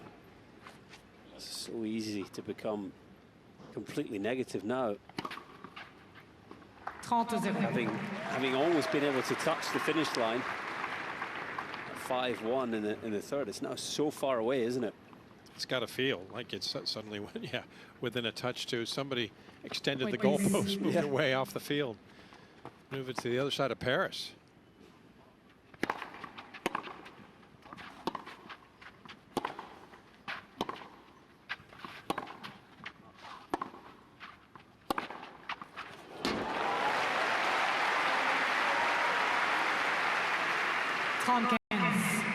Something a little different there.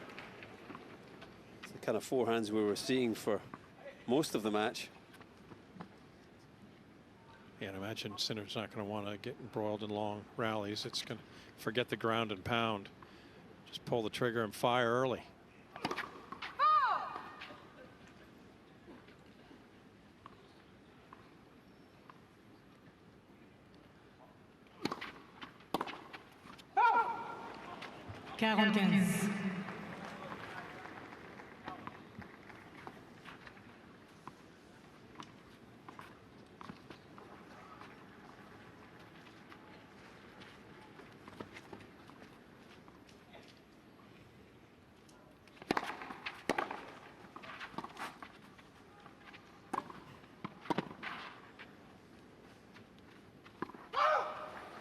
And we spent so much time, of course, talking about the world #1 because he has so much on the line. 30-match win streak, including 18 in a row on clay. But let's talk about Juan Manuel and the things not only he has to do, but what does he have to avoid here to keep Sinner at bay? Well, just what he did in the 3rd set that I was so impressed with. You know, keep playing his own game. Yes, he wants to, you know, make it physical for Sinner, but I think he has to do that by still, you know, hitting the ball properly and getting him moving rather than just putting it in play.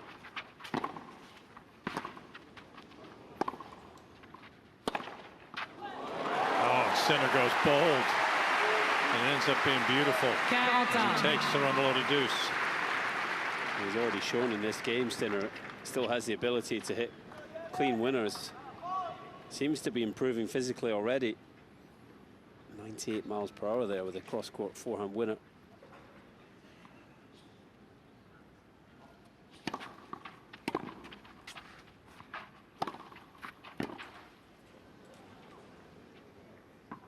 There won't be any rescue from the roof today for Sinner. That was the case in the 3rd round of the Australian Open, wasn't it, against Spizzirri, where the temperature got so extreme, with the rules they have there down under, that the roof was closed mid-match, and that did seem to come to Sinner's rescue. Yeah, it was remain solely ornamental at the moment, the roof that was put in for play in 2020.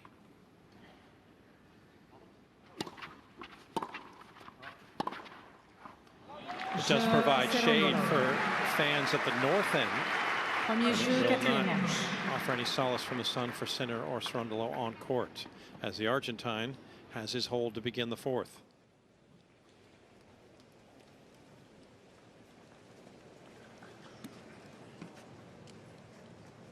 Slight breeze kind of blowing through. You could see the billowing shirt of Juan Manuel Cerundolo. As you look at the performance tracker, and it just was a precipitous fall after a quality start to get to 5-1 in the third set. The Italian just plummeting as Cerundolo maintained pretty even keel performance until he recognized that Sinner was vulnerable. Was able to take advantage. Yeah, there's some of the breeze. It's keeping the flags above Chatrier. Almost at full extension. Might offer some relief. One imagines nominal at best for both players as Sinner trying to end the slide from the line.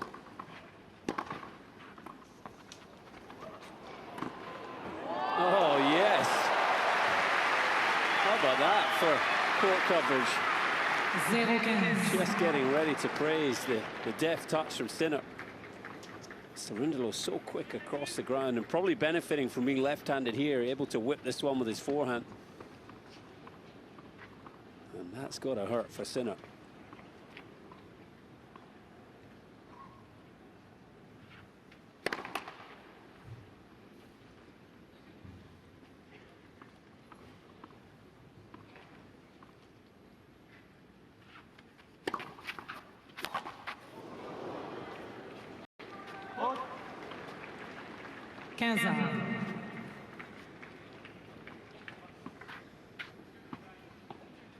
This is why best of 5 set tennis at the Grand Slams is still the ultimate test, isn't it? You know, obviously best of 3. Sinner's crunched this one 3-2, and we wouldn't be finding anything out about these struggles.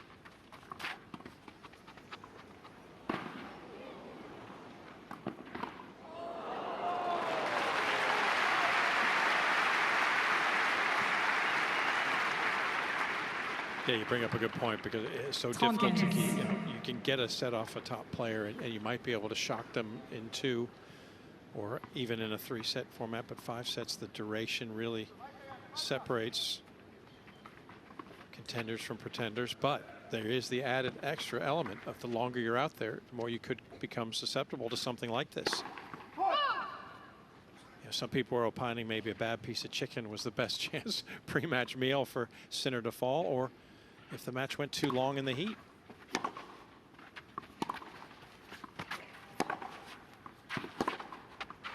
Well, there are signs of life. It didn't look close to being able to produce that kind of forehand in the latter stages of the third set. So his conditioning is improving, it would seem. Yeah, but still, the body language does not look overtly positive. Throws his head back to Jannik as if this has just become laborious. A chance to get a hold.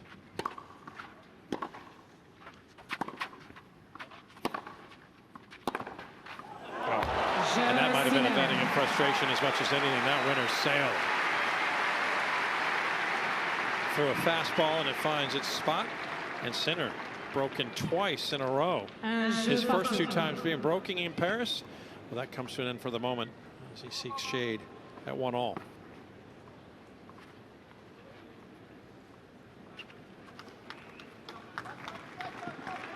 That's got to make him feel a lot better about things, just getting a game on the board.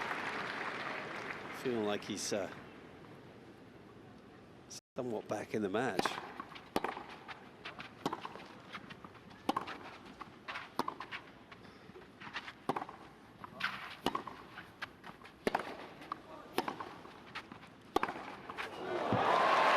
Must have kissed triple digits, or was certainly close. That was heavy. And that's what I was saying about Cerundolo. He kind of has to go for his shots. He can't just let Sinner dictate, because 108 miles per hour will be coming at you in a hurry. Yeah, those are the triple digits I was alluding to. That is his biggest forehand of the day. And that might have sent a message as much as anything. Cerundolo, he better be on guard now. must be thinking now, you know, I can do this. The mindset is flipped. Still suffering, but edging closer.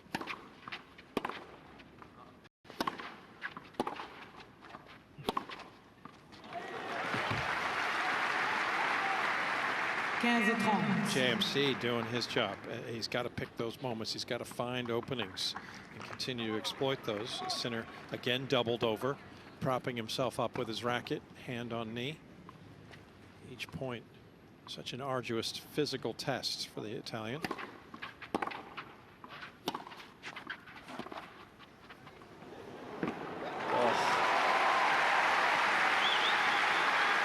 Cerundolo wary of the big hit. Just backing off, and Sinner exploiting that.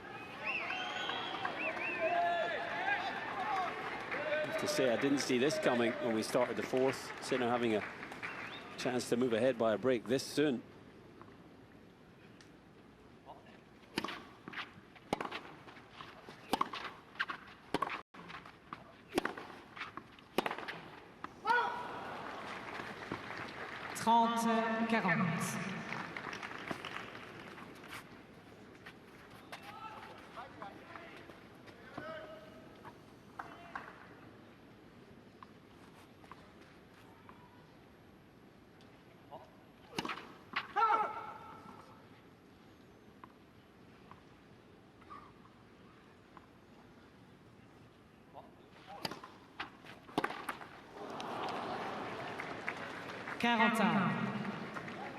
Premeditated move to get the forehand into play.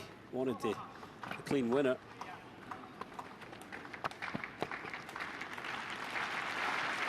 Merci, s'il vous plaît.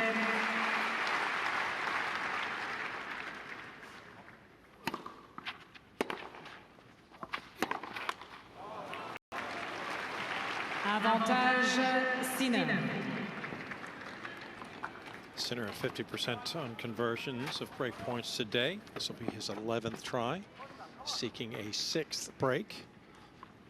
Trying to reclaim the lead after such a dominant start to begin the third. Seeing that slip away.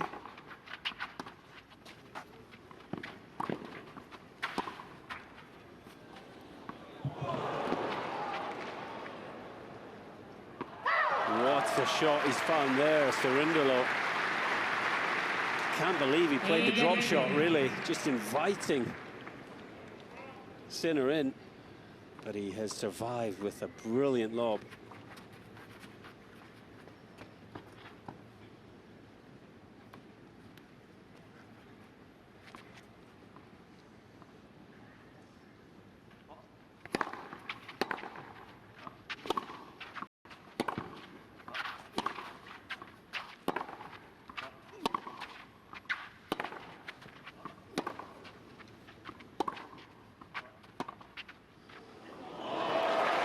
Come on. JMC with a flash. To be honest, I wasn't sure about that one either, from well behind the baseline, but well, he made it work. And there was no run from Sinner, understandably.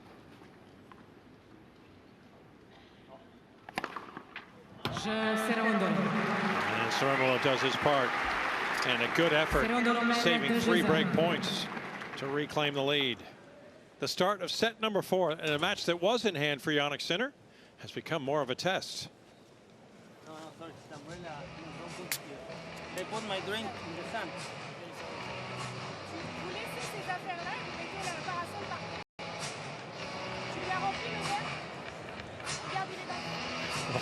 Well, Manuel can't catch a break as he thought that his bottle with the electrolytes and everything was going to be in the cooler, and now being in the sun. Yeah, hot electrolytes now.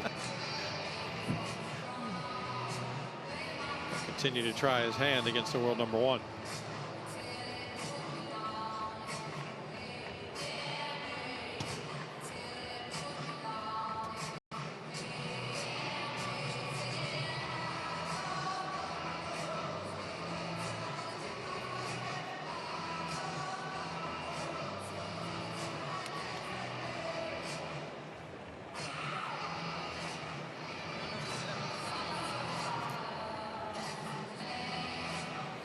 Reprise.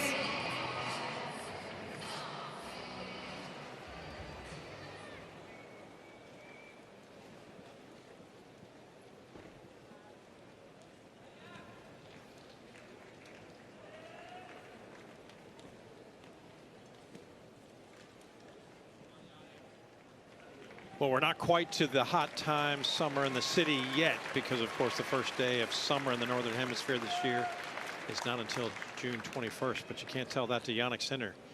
He's hot on the collar.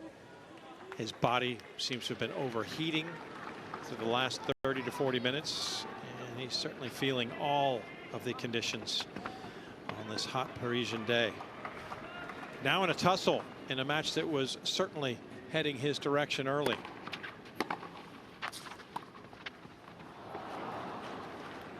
Up 2-0, forged out to a 5-1 lead in the third. And well, you tennis fan, you can see the scoreboard. It hasn't worked out in his favor as of yet. Not certain that it will. Still a lot of questions remain for the world #1. So whether he can get through this contest. Will Cerundolo make headlines in Paris?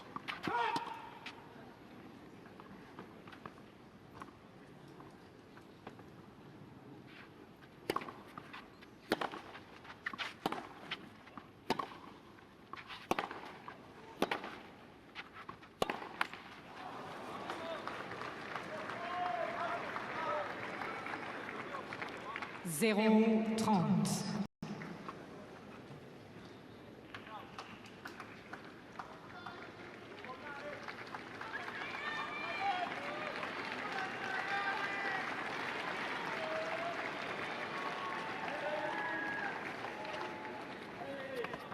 That would have been a sharp attack off the ground through much of the opening.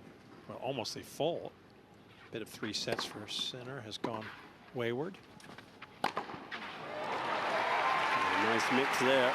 That serve volley wide to the juice court continues to bear fruit. 15-30. That's the Italian Davis Cup captain, Filippo Volandri. Alongside Paolo Lorenzi. If Sinner could just find a way to stay on serve in this set.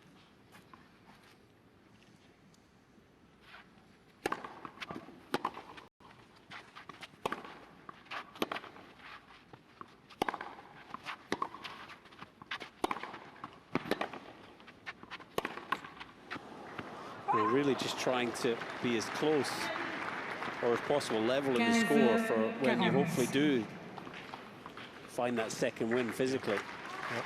Looks as if he might be about to fall a break behind here, though. The troubles continue. Broken in 2 of his last 3 service games. Cerundolo looking to add a little extra measure of displeasure.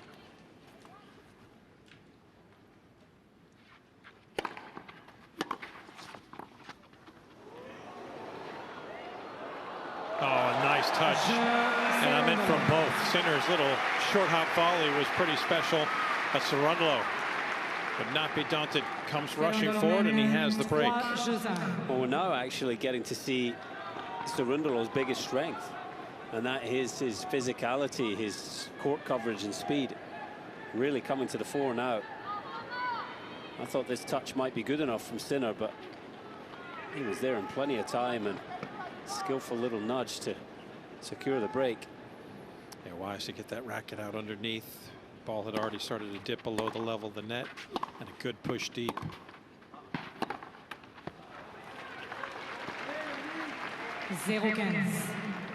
Obviously, so much talk about Sinner coming into Paris as the prohibitive favorite, looking for the career slam.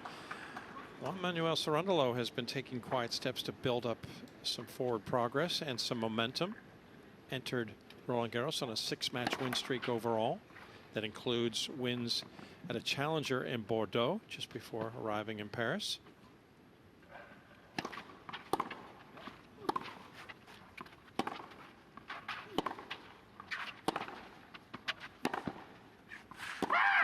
And we know, Colin, how obviously tactically and the physicality for Cerundolo is so important if he's going to use this vulnerability from Sinner. But how important is just his body language and sending a message to Sinner himself?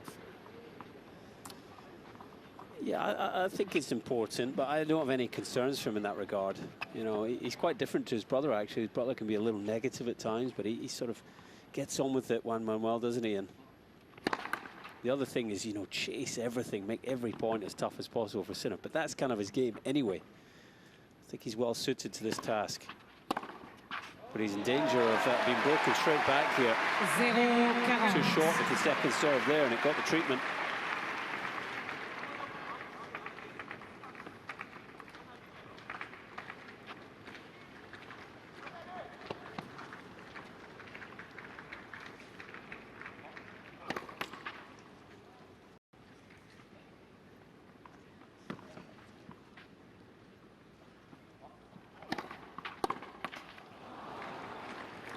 $15-40.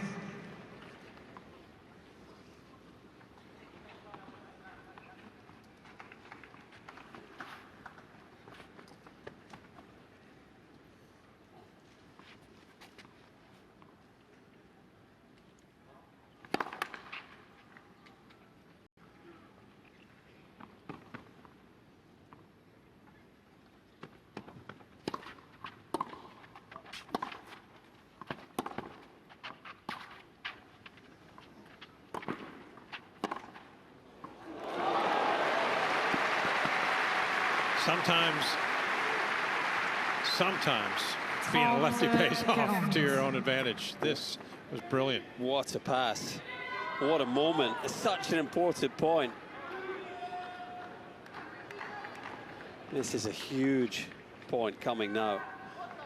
Take that. Sinner's definitely improving, you know, physically. You're right, 100%. Well, he's not 100%, but he's right about the improvement.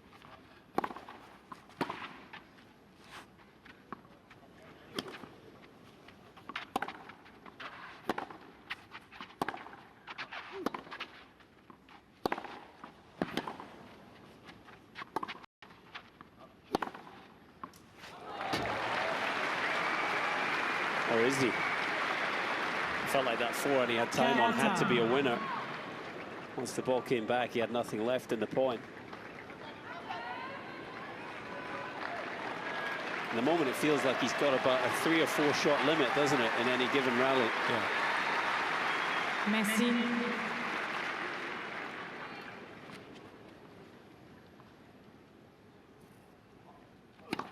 Let premier service. Stretching that right leg out.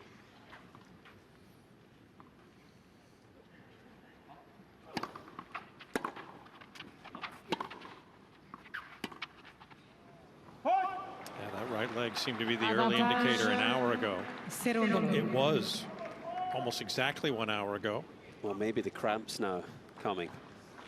We haven't really seen them as yet. Yeah, 61 minutes ago, Sinner was up 5-2 and serving for the contest. And now he's embroiled in a long, drawn-out affair. Cerundolo wants this to go 5. He wants to take it away from Sinner physically and keep him debilitated. What a start for the Argentine in set number 4. Well, a couple of crucial points already in this set. Cerundolo facing break points in his last 2 service games. Sinner, remember, ran round, had a go at the forehand. And the first of them couldn't find it. And then that running pass for me, for Cerundolo, what a moment that was. Just keeping Sinner down.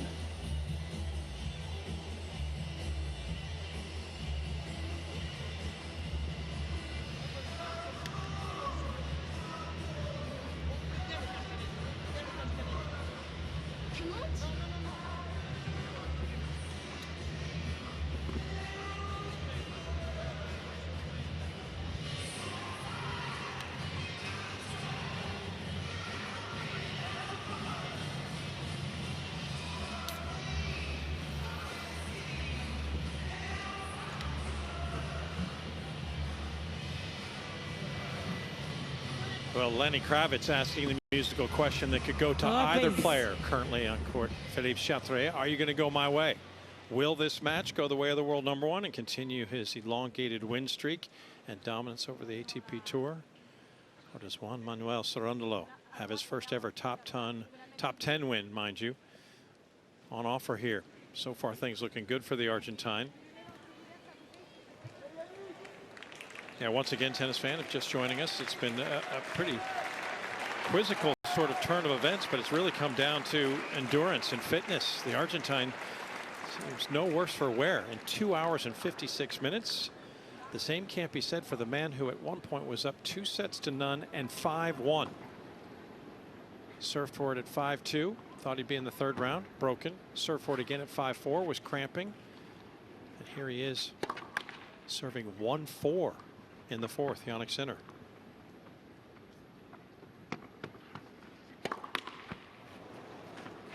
And all of a sudden he appears to have gone backwards physically. Legs on the verge of cramping. The set starting to feel done now.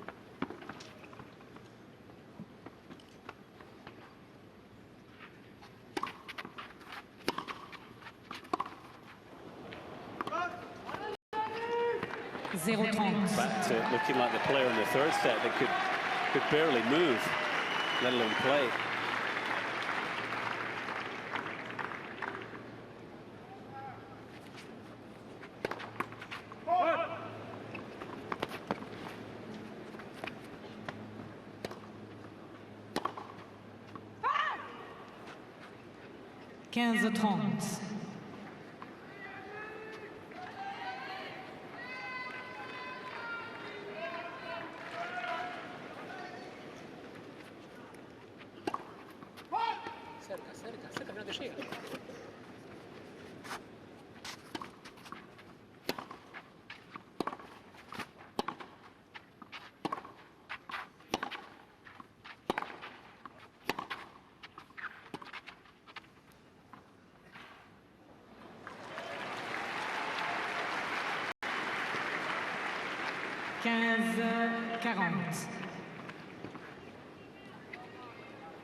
Sinner hurting once more in more ways than one.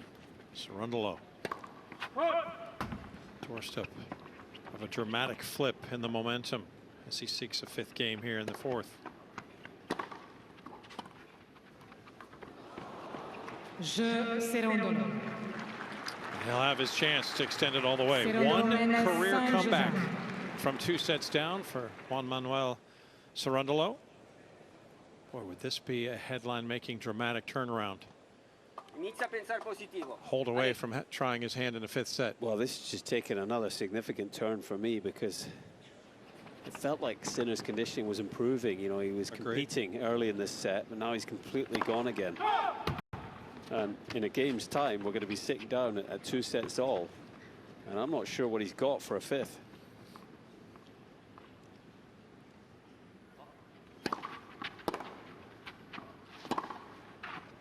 That finds the line. It continues to put the pressure on Sinner. And thinking ahead, Colin, Sinner's already taken leave of the court between sets. Would he be allowed the opportunity to do so going into the fifth, or is he? I believe he's used his trip just to go off for a kit change. Yeah, right? At the end of the previous set.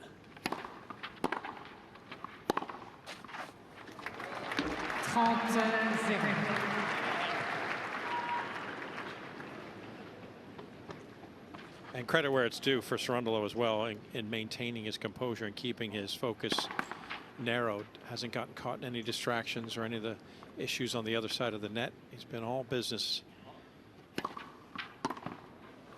Looking to make the fourth set the quickest of the four as he moves through the service game with brevity.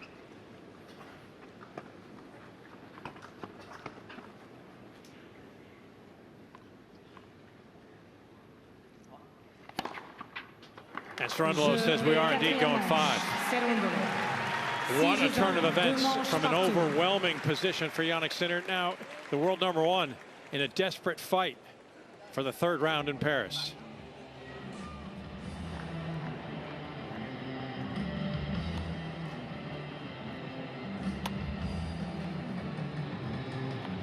Well, 3 hours on the clock. He just asked the question of Aurelie Tour in the chair if he could leave the court, and she immediately shook her head. So Sinner's going to have to stay out here and try and find some solutions, but it certainly feels at this moment like he has nothing left to give. And we're looking at Juan Manuel Cerundolo from 2 sets and 5-1 down, causing a seismic upset. He's been businesslike in his approach and application, keeping the intensity high, working the points. That was Sinner asking if he could leave, confirming that he's not allowed to, having left after set 3. And here's a look at the stats, everything in favor of Cerundolo. Sinner did have 6 break points. The Argentine coming up with some incredible tennis to fend them off. They were crucial, you feel. But look, he's gone about it the right way. 14 winners, 6 unforced. He's not just pushing the ball in play. And he's a set away from beating Sinner here.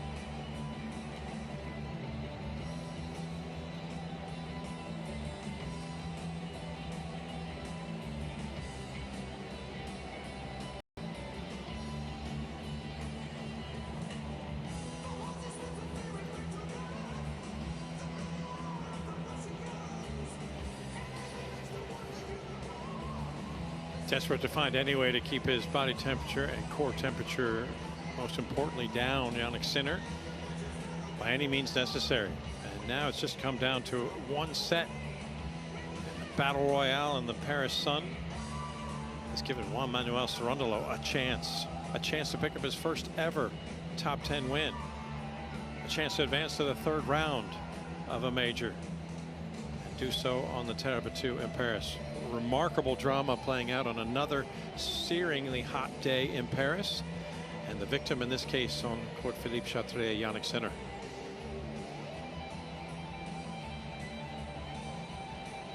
Yeah, something has to be done to address this, Colin. I wonder, in your mind, what kind of steps can Sinner's camp take?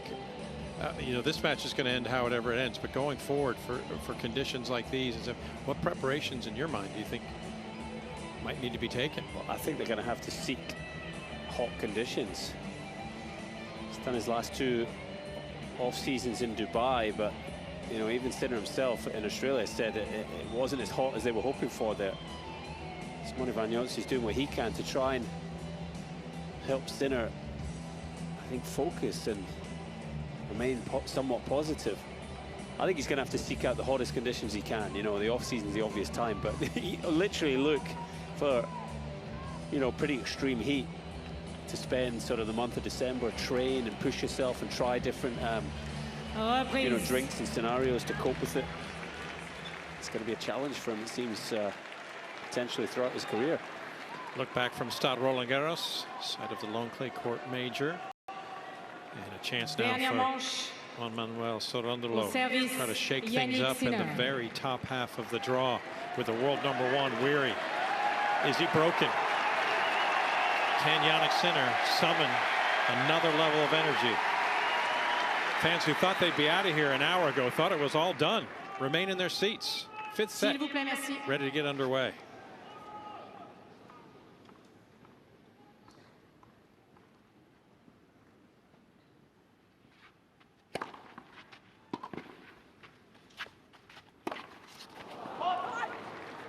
Zéro 15.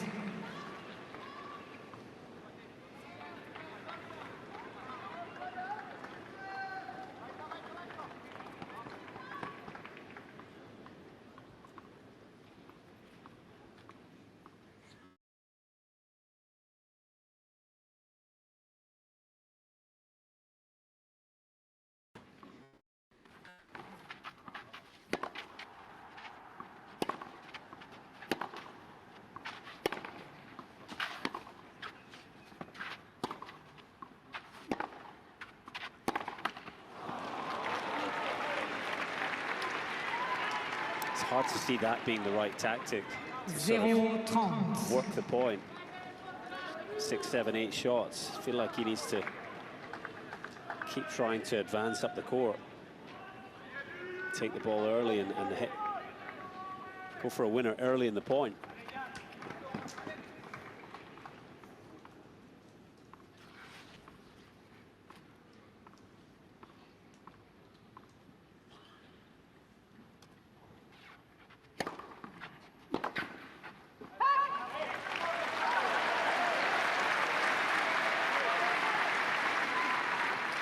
15-30.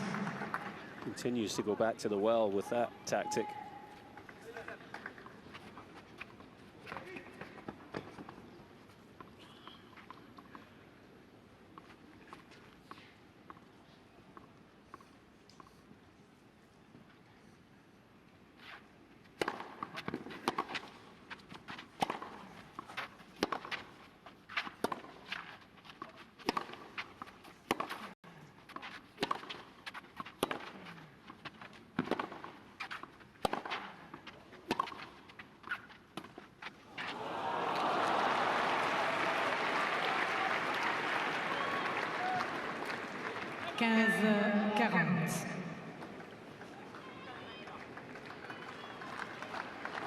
Once again, this Sinner under duress. Remember, this is the man who held the first 25 times he stepped the line in this tournament. Serving forward at 5-2 was broken. He's in danger of being broken for the 6th time in his last 7 service games. Merci.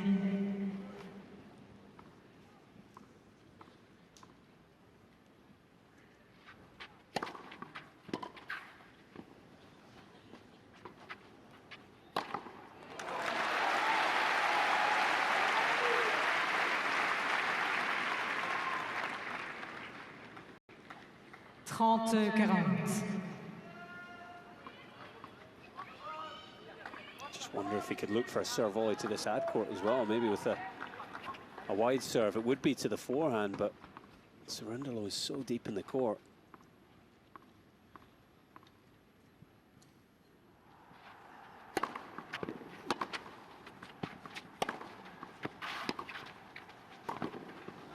Wow, what a volley.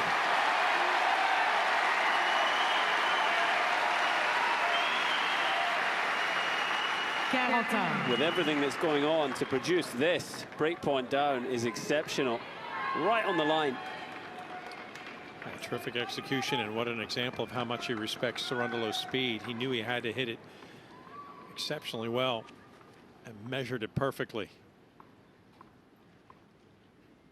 Been very active much of those trips forward early in the match, and here's another serve and volley.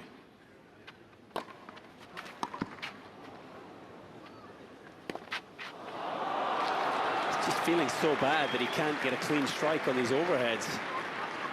And we heard him say he's feeling dizzy, so can't be easy, can it? Will feel like a point that he should have won.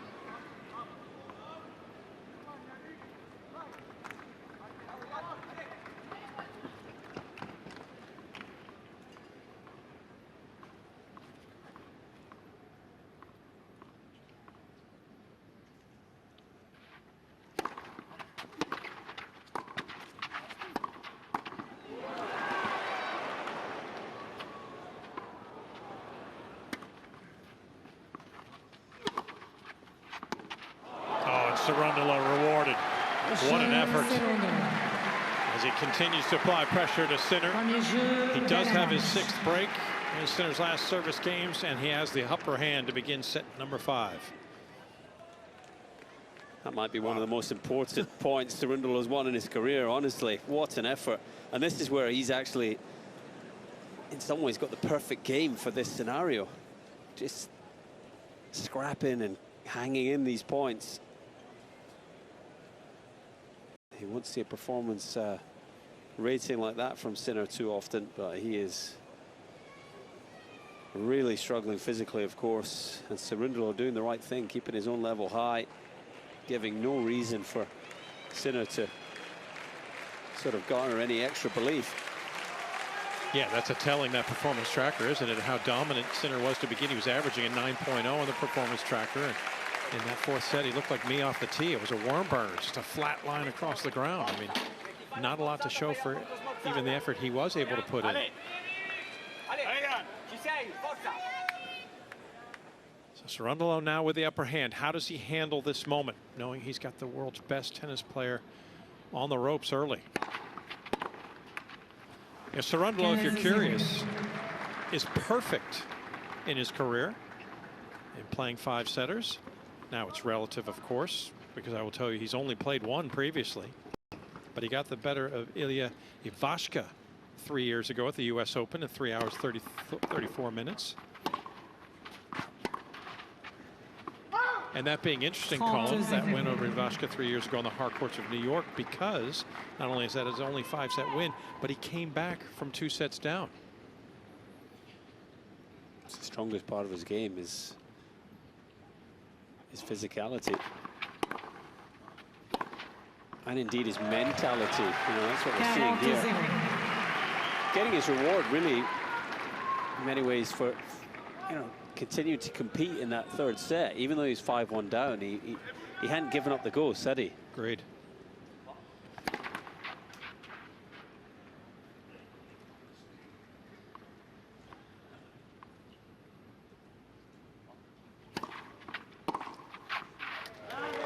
That'll end a run of consecutive points on Cerundolo's serve, because he's really starting to turn and burn.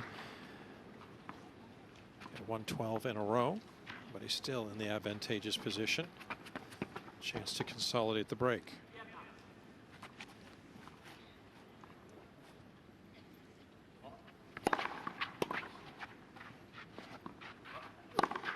Done. Emmanuel in prime position now. Break consolidated, and he has the upper hand outright. Yeah, conversely, just if you want to know, tennis fan, Jannik Sinner does not have a winning record in 5-set matches. In fact, he has struggled of late. He's 6-11 overall in 5th sets. He's lost 7 of his last 8, including 4 in a row. And his current condition physically, things do not bode well for the world #1.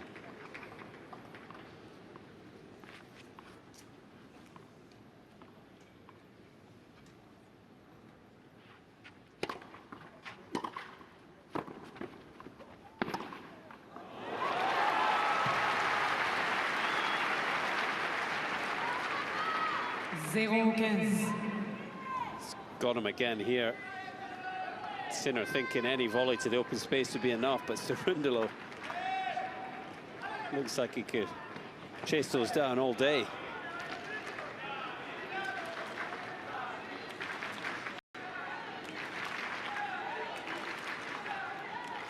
Merci.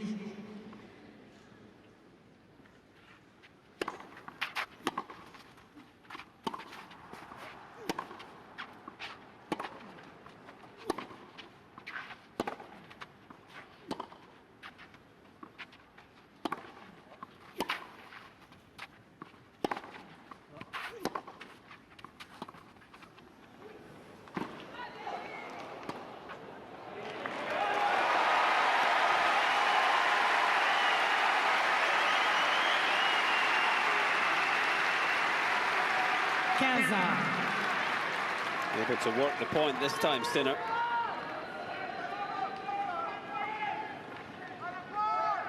Bringing Cerundolo out of his comfort zone into the forecourt.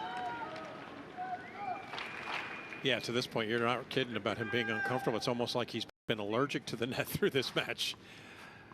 But he was drawn and didn't work out well for the Argentine. 15-30.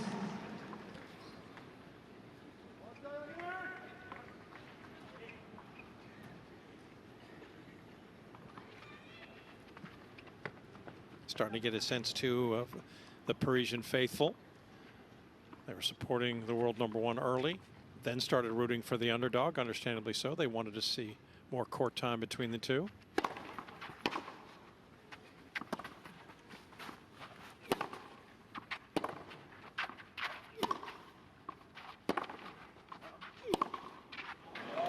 Should get a good sense of where the allegiance lies. Maybe it's pretty split, or because Sinner's ailing might lean towards him as he bends over once again, holding himself up with his racket, hand on knee. Every point, just a physical test. Cerundolo looking for that double break lead.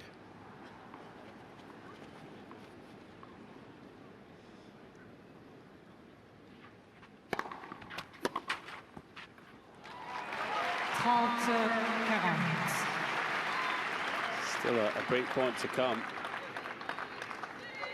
This feels to me like a must-win game for Yannick Sinner. Got to somehow keep it to one break.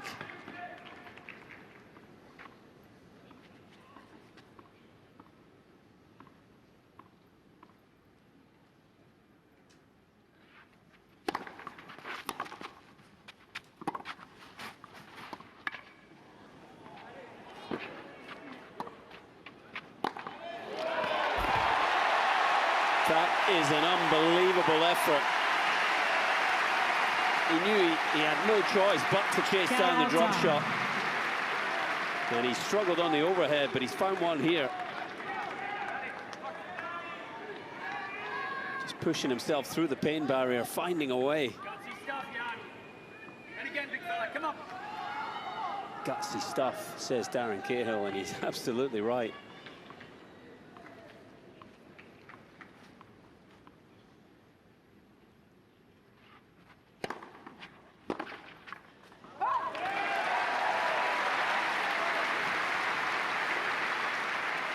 Avantage Sinner.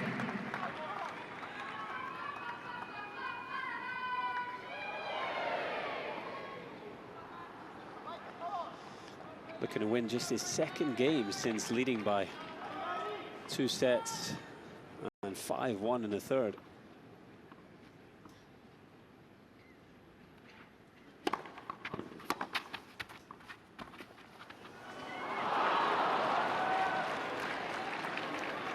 There's no easy way out. There is not.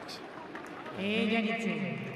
And Cerundolo's own belief has been buoyed considerably. And you alluded to a couple of times, Colin, this is his strength. If the Argentine has any shot, it's really going to come down to the physicality.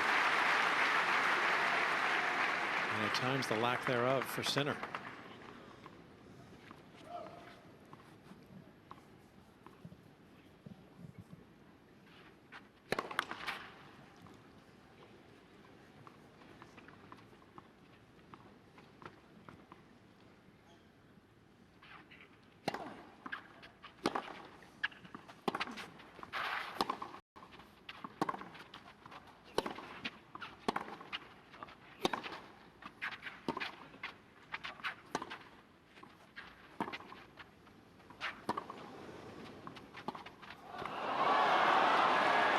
Well, he set the point up for a big forehand, but he didn't have anything left. So again, just went for the shortcut with the drop shot. Cerundolo.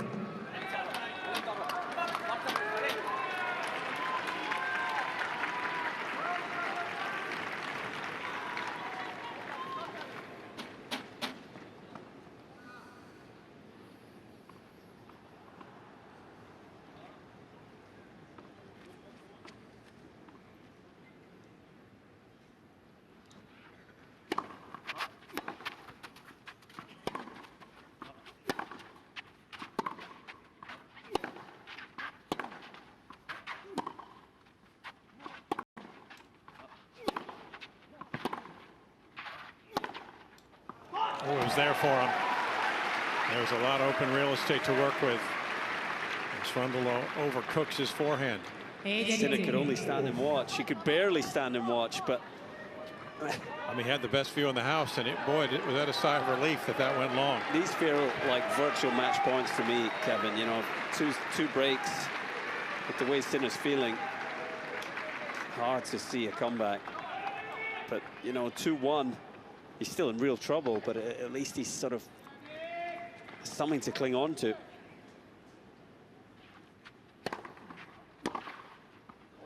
Oh, what a recovery.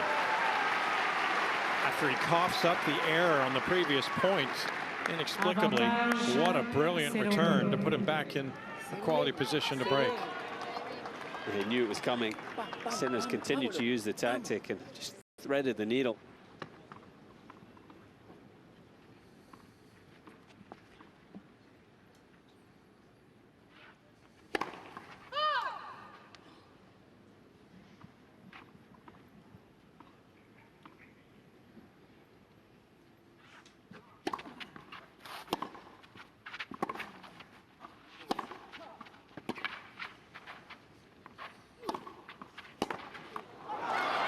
Juan Manuel Cerundolo, the 24-year-old Argentine, proves he's more rough and ready than the world number one. And a chance to bag the biggest prize on the men's side of the draw. Up a double break in the final set.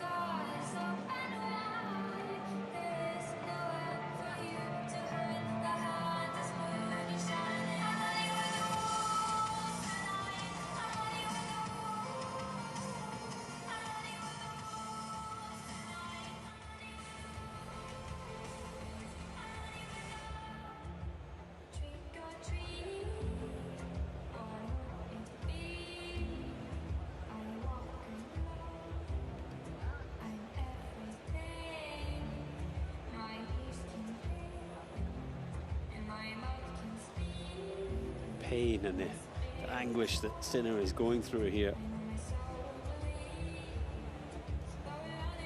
Body has failed him in the heat. Reprise.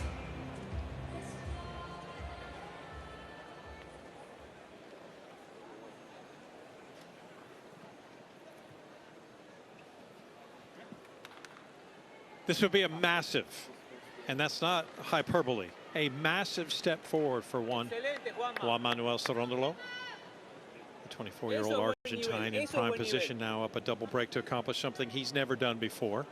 He does have 10 top 50 wins in his career, but only twice has he beat a top 20 opponent, and he has never toppled anyone ranked in the top 10. And he's got the man atop the heap currently, the best tennis player on the planet, now firmly on the ropes. And hoping a couple more jabs and then a knockout blow might be in order to create the biggest shockwave through Paris.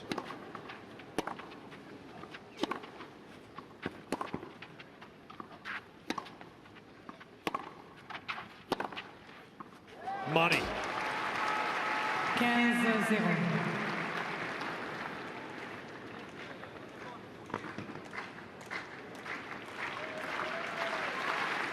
It's just been the most remarkable match, hasn't it? 2 sets and 5-1 for Jannik Sinner. Seemed like the physical struggles started in a game or two before. Maybe at 3-1, 4-1 in the third. Yikes. But he was so far ahead, Kevin. He was a double break up. He thought, wow, that's something he's going to have to figure out with his team, but he's still going to get through this match. You know, serve for it twice, do enough to get the job done. He'd been so far on top of the match, you know, completely outplaying Cerundolo, but he's just fallen off a cliff physically. To Cerundolo's credit, he was just kept on playing, kept on doing his thing, and he's on his way here.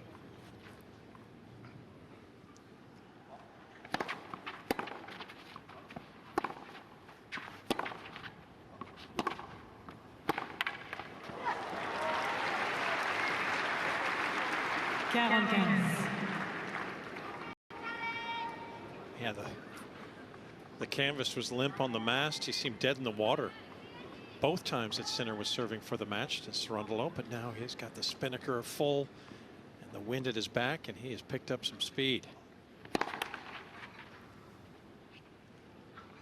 Not only is there a chance now for the Argentine, but you get the sense he truly believes this is his moment.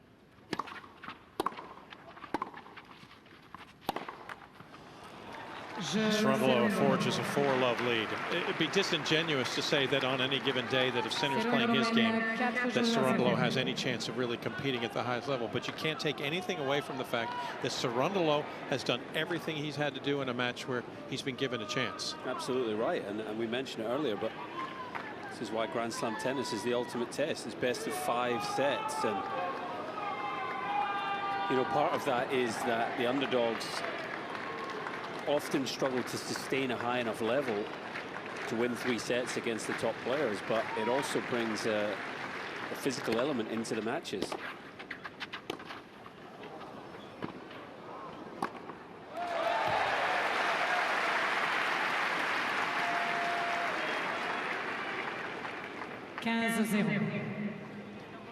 Sinner trying to find some way to muster some sort of forget momentum, just saw any forward progress at all. Broken in his last 4 trips to the line.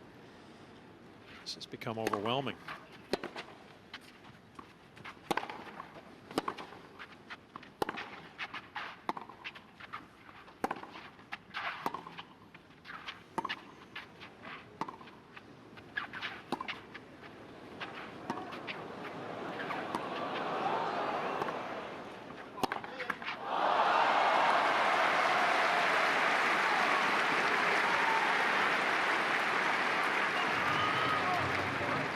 The slice-a-thon goes the way. Argentine, and he continues to believe. I mean, talk about a dramatic change. 9 straight games for Cerundolo.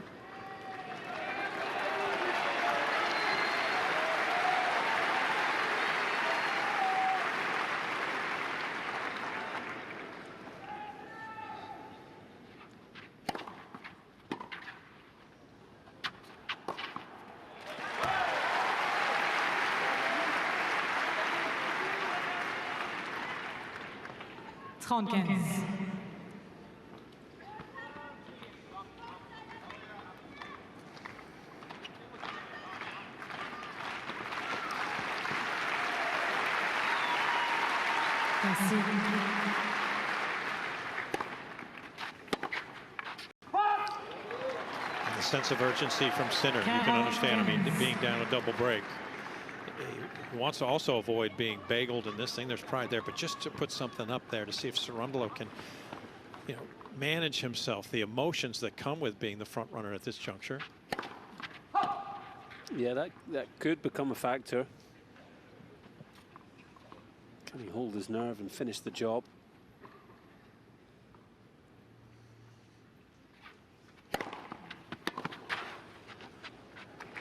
And Sinner will avoid being broken, being held to no games in a set for the 11th time. It's great. There would be no bagel. And he has himself a game. But this belongs to Juan Manuel Cerundolo. It's his match to win now at this point. 2 games away from the 3rd round.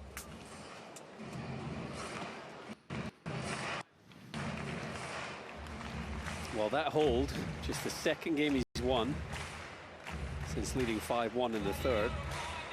At least gives him some reason to hope and believe.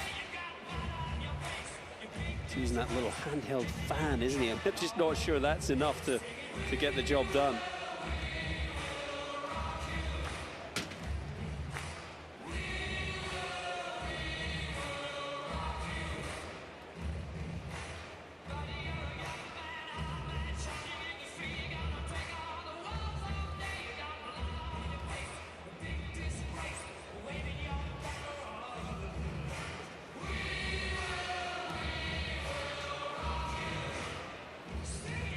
Reprise.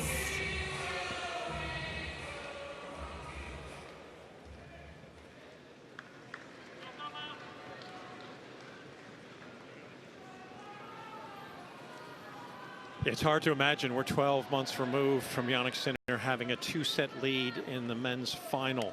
Unable to hold on, had 3 championship points against Carlos Alcaraz. So close to picking up his first ever Roland Garros title. Arrived Paris in 2026, the prohibitive favorite because he has been dominant all season long. But at 5-1 in the 3rd, his body started to betray him. And now he has seen a dramatic shift go the way of his Argentine opponent, who serves 4-1 final set. Cerundolo, since being down 5-1 in the 3rd, has won 16 of the last 18 games. If he can pick up a pair more, Colin, he finds himself with a massive upset at Roland Garros. Yeah, and after that double fall, this is the game for Sinner. He has to, whatever he has left, has to go in here, try and get one of the breakbacks of 4-2. And things could get interesting.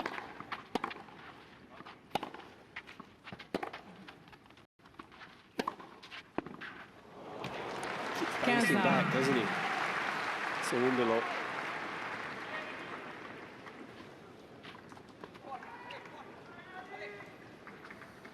Argentine's point of view, just keep doing what he has been doing and keep the focus at his end of the court and going for his shots. 100 winners for the match, split evenly between the two.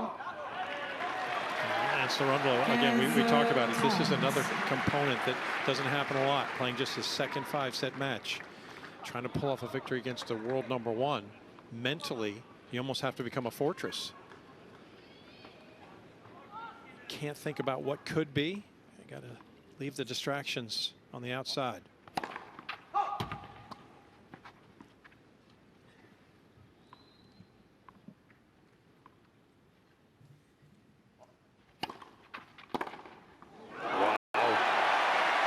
Is this the beginning of something special?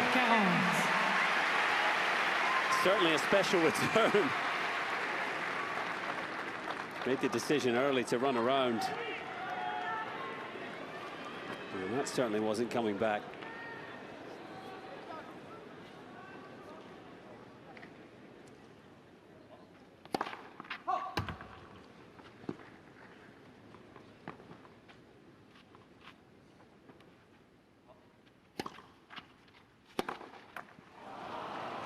I'm surprised that he went deep in the court that time. That's going to encourage a long point. Obviously not thinking clearly though, is he? I mean, just completely overheated still.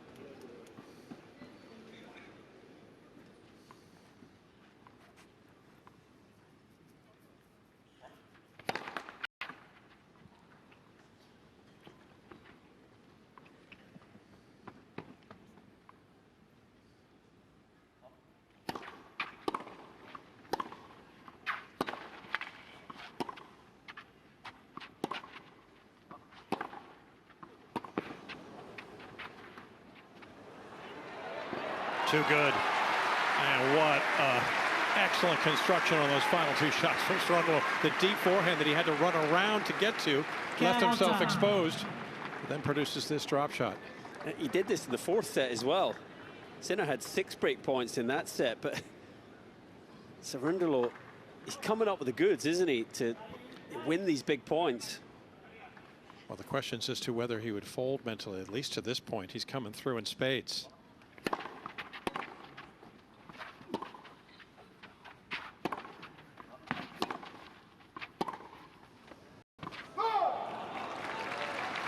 Avantage Sarundalo.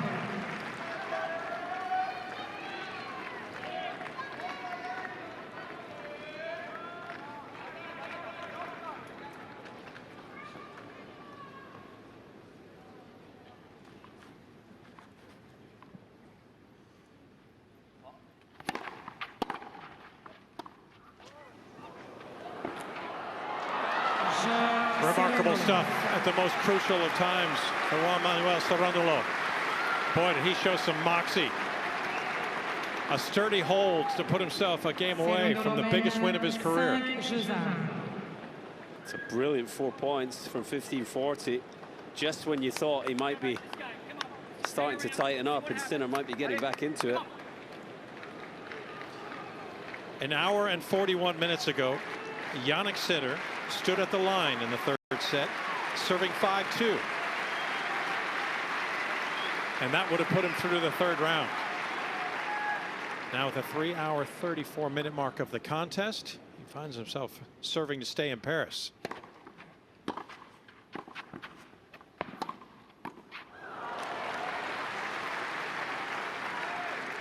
Zero 15.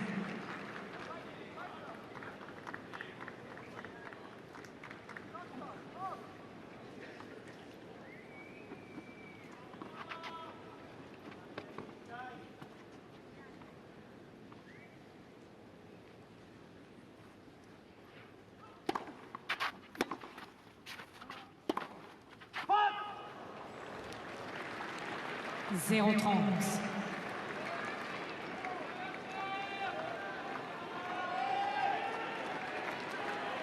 Looks as if the last chance is gone. Nothing left in the tank.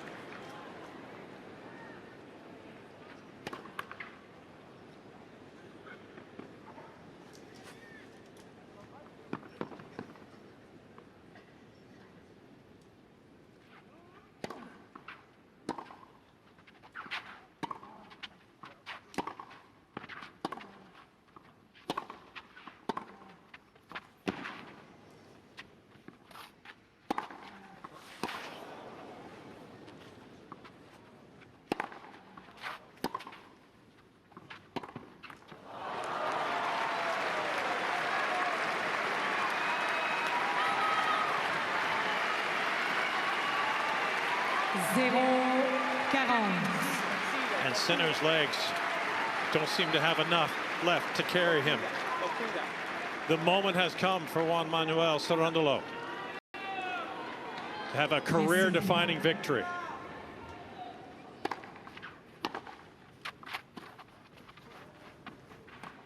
And it's done. Well, sport truly is the best reality TV. And this tennis equivalent of Survivor has come to an end. Outwits, outplay, outlast. Juan Manuel Cerundolo outlasts and overcomes the world number one.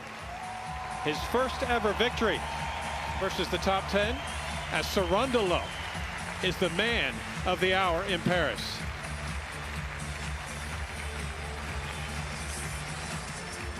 What a triumph. On the verge of elimination, coming back. And Jannik Sinner's run in Paris comes to a dramatic conclusion. Can't quite believe what we've just witnessed. Jannik Sinner is out of Roland Garros 2026. 2 sets and 5-1 up. Beaten by a combination of the Paris heat and this man, Juan Manuel Cerundolo. The struggle started as the finish line approached in that third set. He still felt as if he was going to be able to get across the line and into round 3, but physically just fell off a cliff. You do feel for him in some ways, but as we said during the match, best of 5-set tennis, it's the ultimate test, and physically his body has let him down today. That will hurt an awful lot for Sinner and the team. You have to credit Cerundolo though, who still could have, you know, tightened up. He still could have had a wobble, but he just stuck to his task. He was relentless. Sinner must have felt at times like he was playing against a wall in sets 4 and 5. The ball just kept coming back. He produced big shots to fend off the few chances that Sinner did have. He understands the situation. There was sympathy for Sinner at the handshake, but he must be delighted. He's just beaten the world number 1, and he's through to the 3rd round of Roland Garros. That is remarkable stuff, and you just have to, again, to think about what the last hour and 40 minutes meant. As Cerundolo was down and out, he was going to be dismissed in quick fashion, straight sets, until Sinner's body betrayed him. And as that started to unfold, Cerundolo actually was able to narrow his focus and perform at a higher level than he had through the opening 2+ sets. He runs off 18 in the last 20 games, and now has shaken up everything in the top half of the draw. Fabrice Santoro will pose questions to the Argentine. Juan Manuel, congratulations. We know how much you admire and respect Jannik. I want to know how did you handle with the situation, and I guess you want to say one word about Jannik. Well, yes, hello to everyone. Of course, it's tough for him. He was leading the match like I couldn't win more than 3 games by set.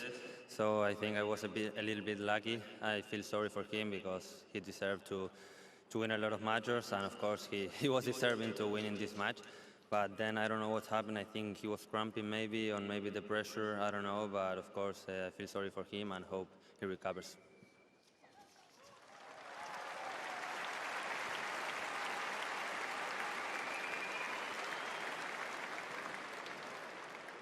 As an Argentinian player, Roland Garros is always the tournament. You are in the 3rd round. You must be very happy to go through the tournament. Yeah, of course, I'm super happy. I try to play my best. I'm going to keep trying to play my best. Of course, it's a tournament I really like to play because of the clay. It's my best surface, so I hope to be ready for the next match.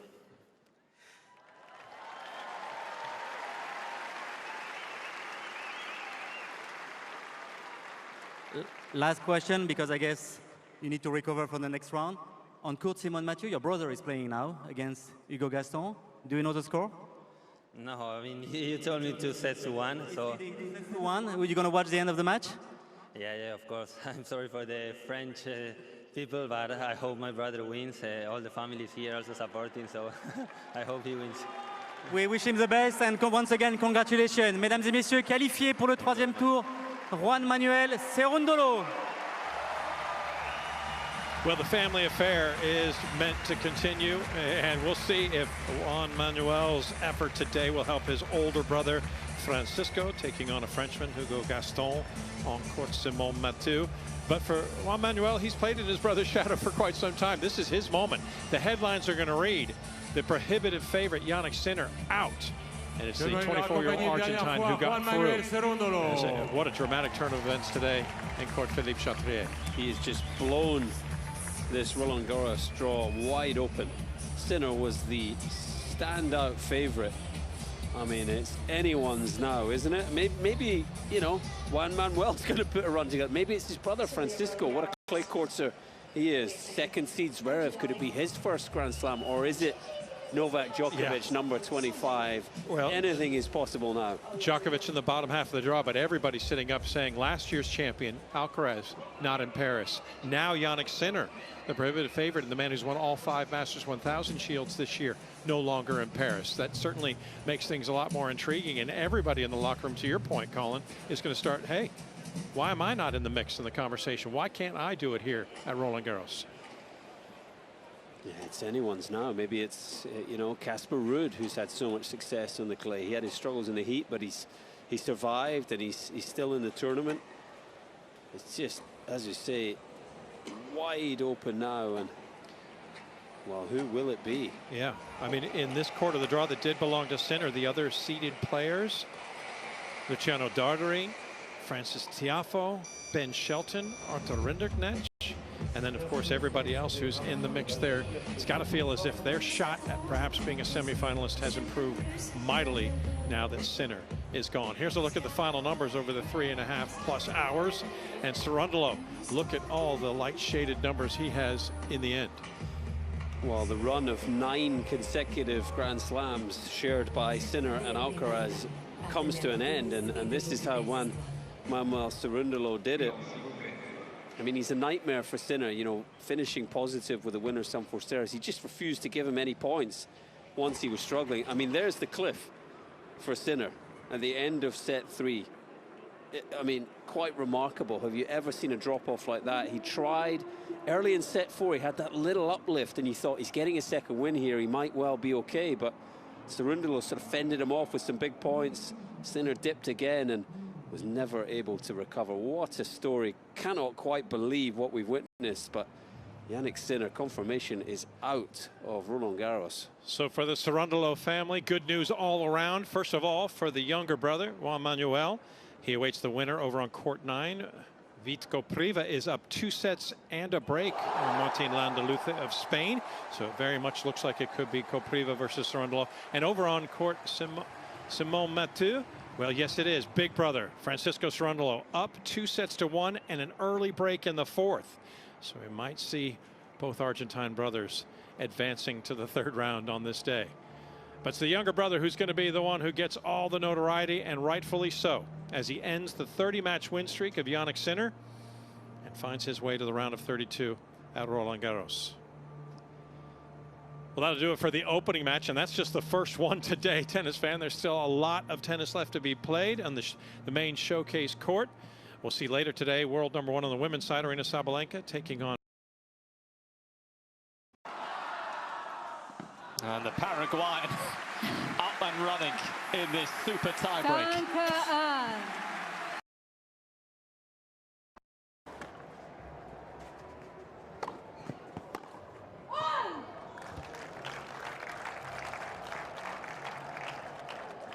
Hands attente.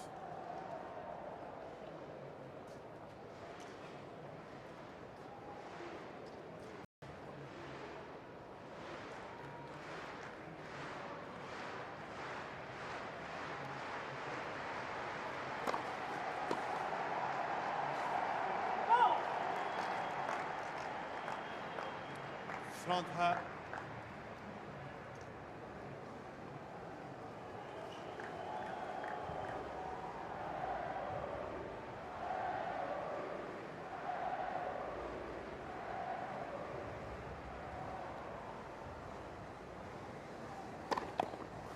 Head, premier service.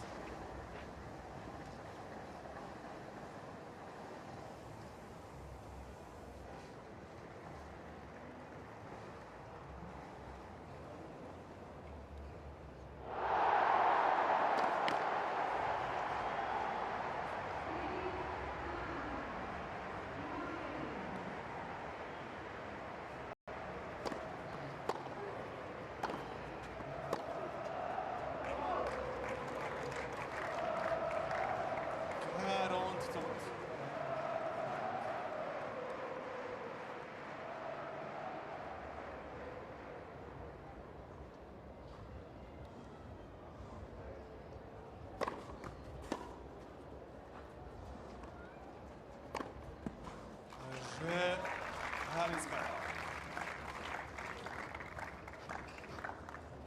Through her, je me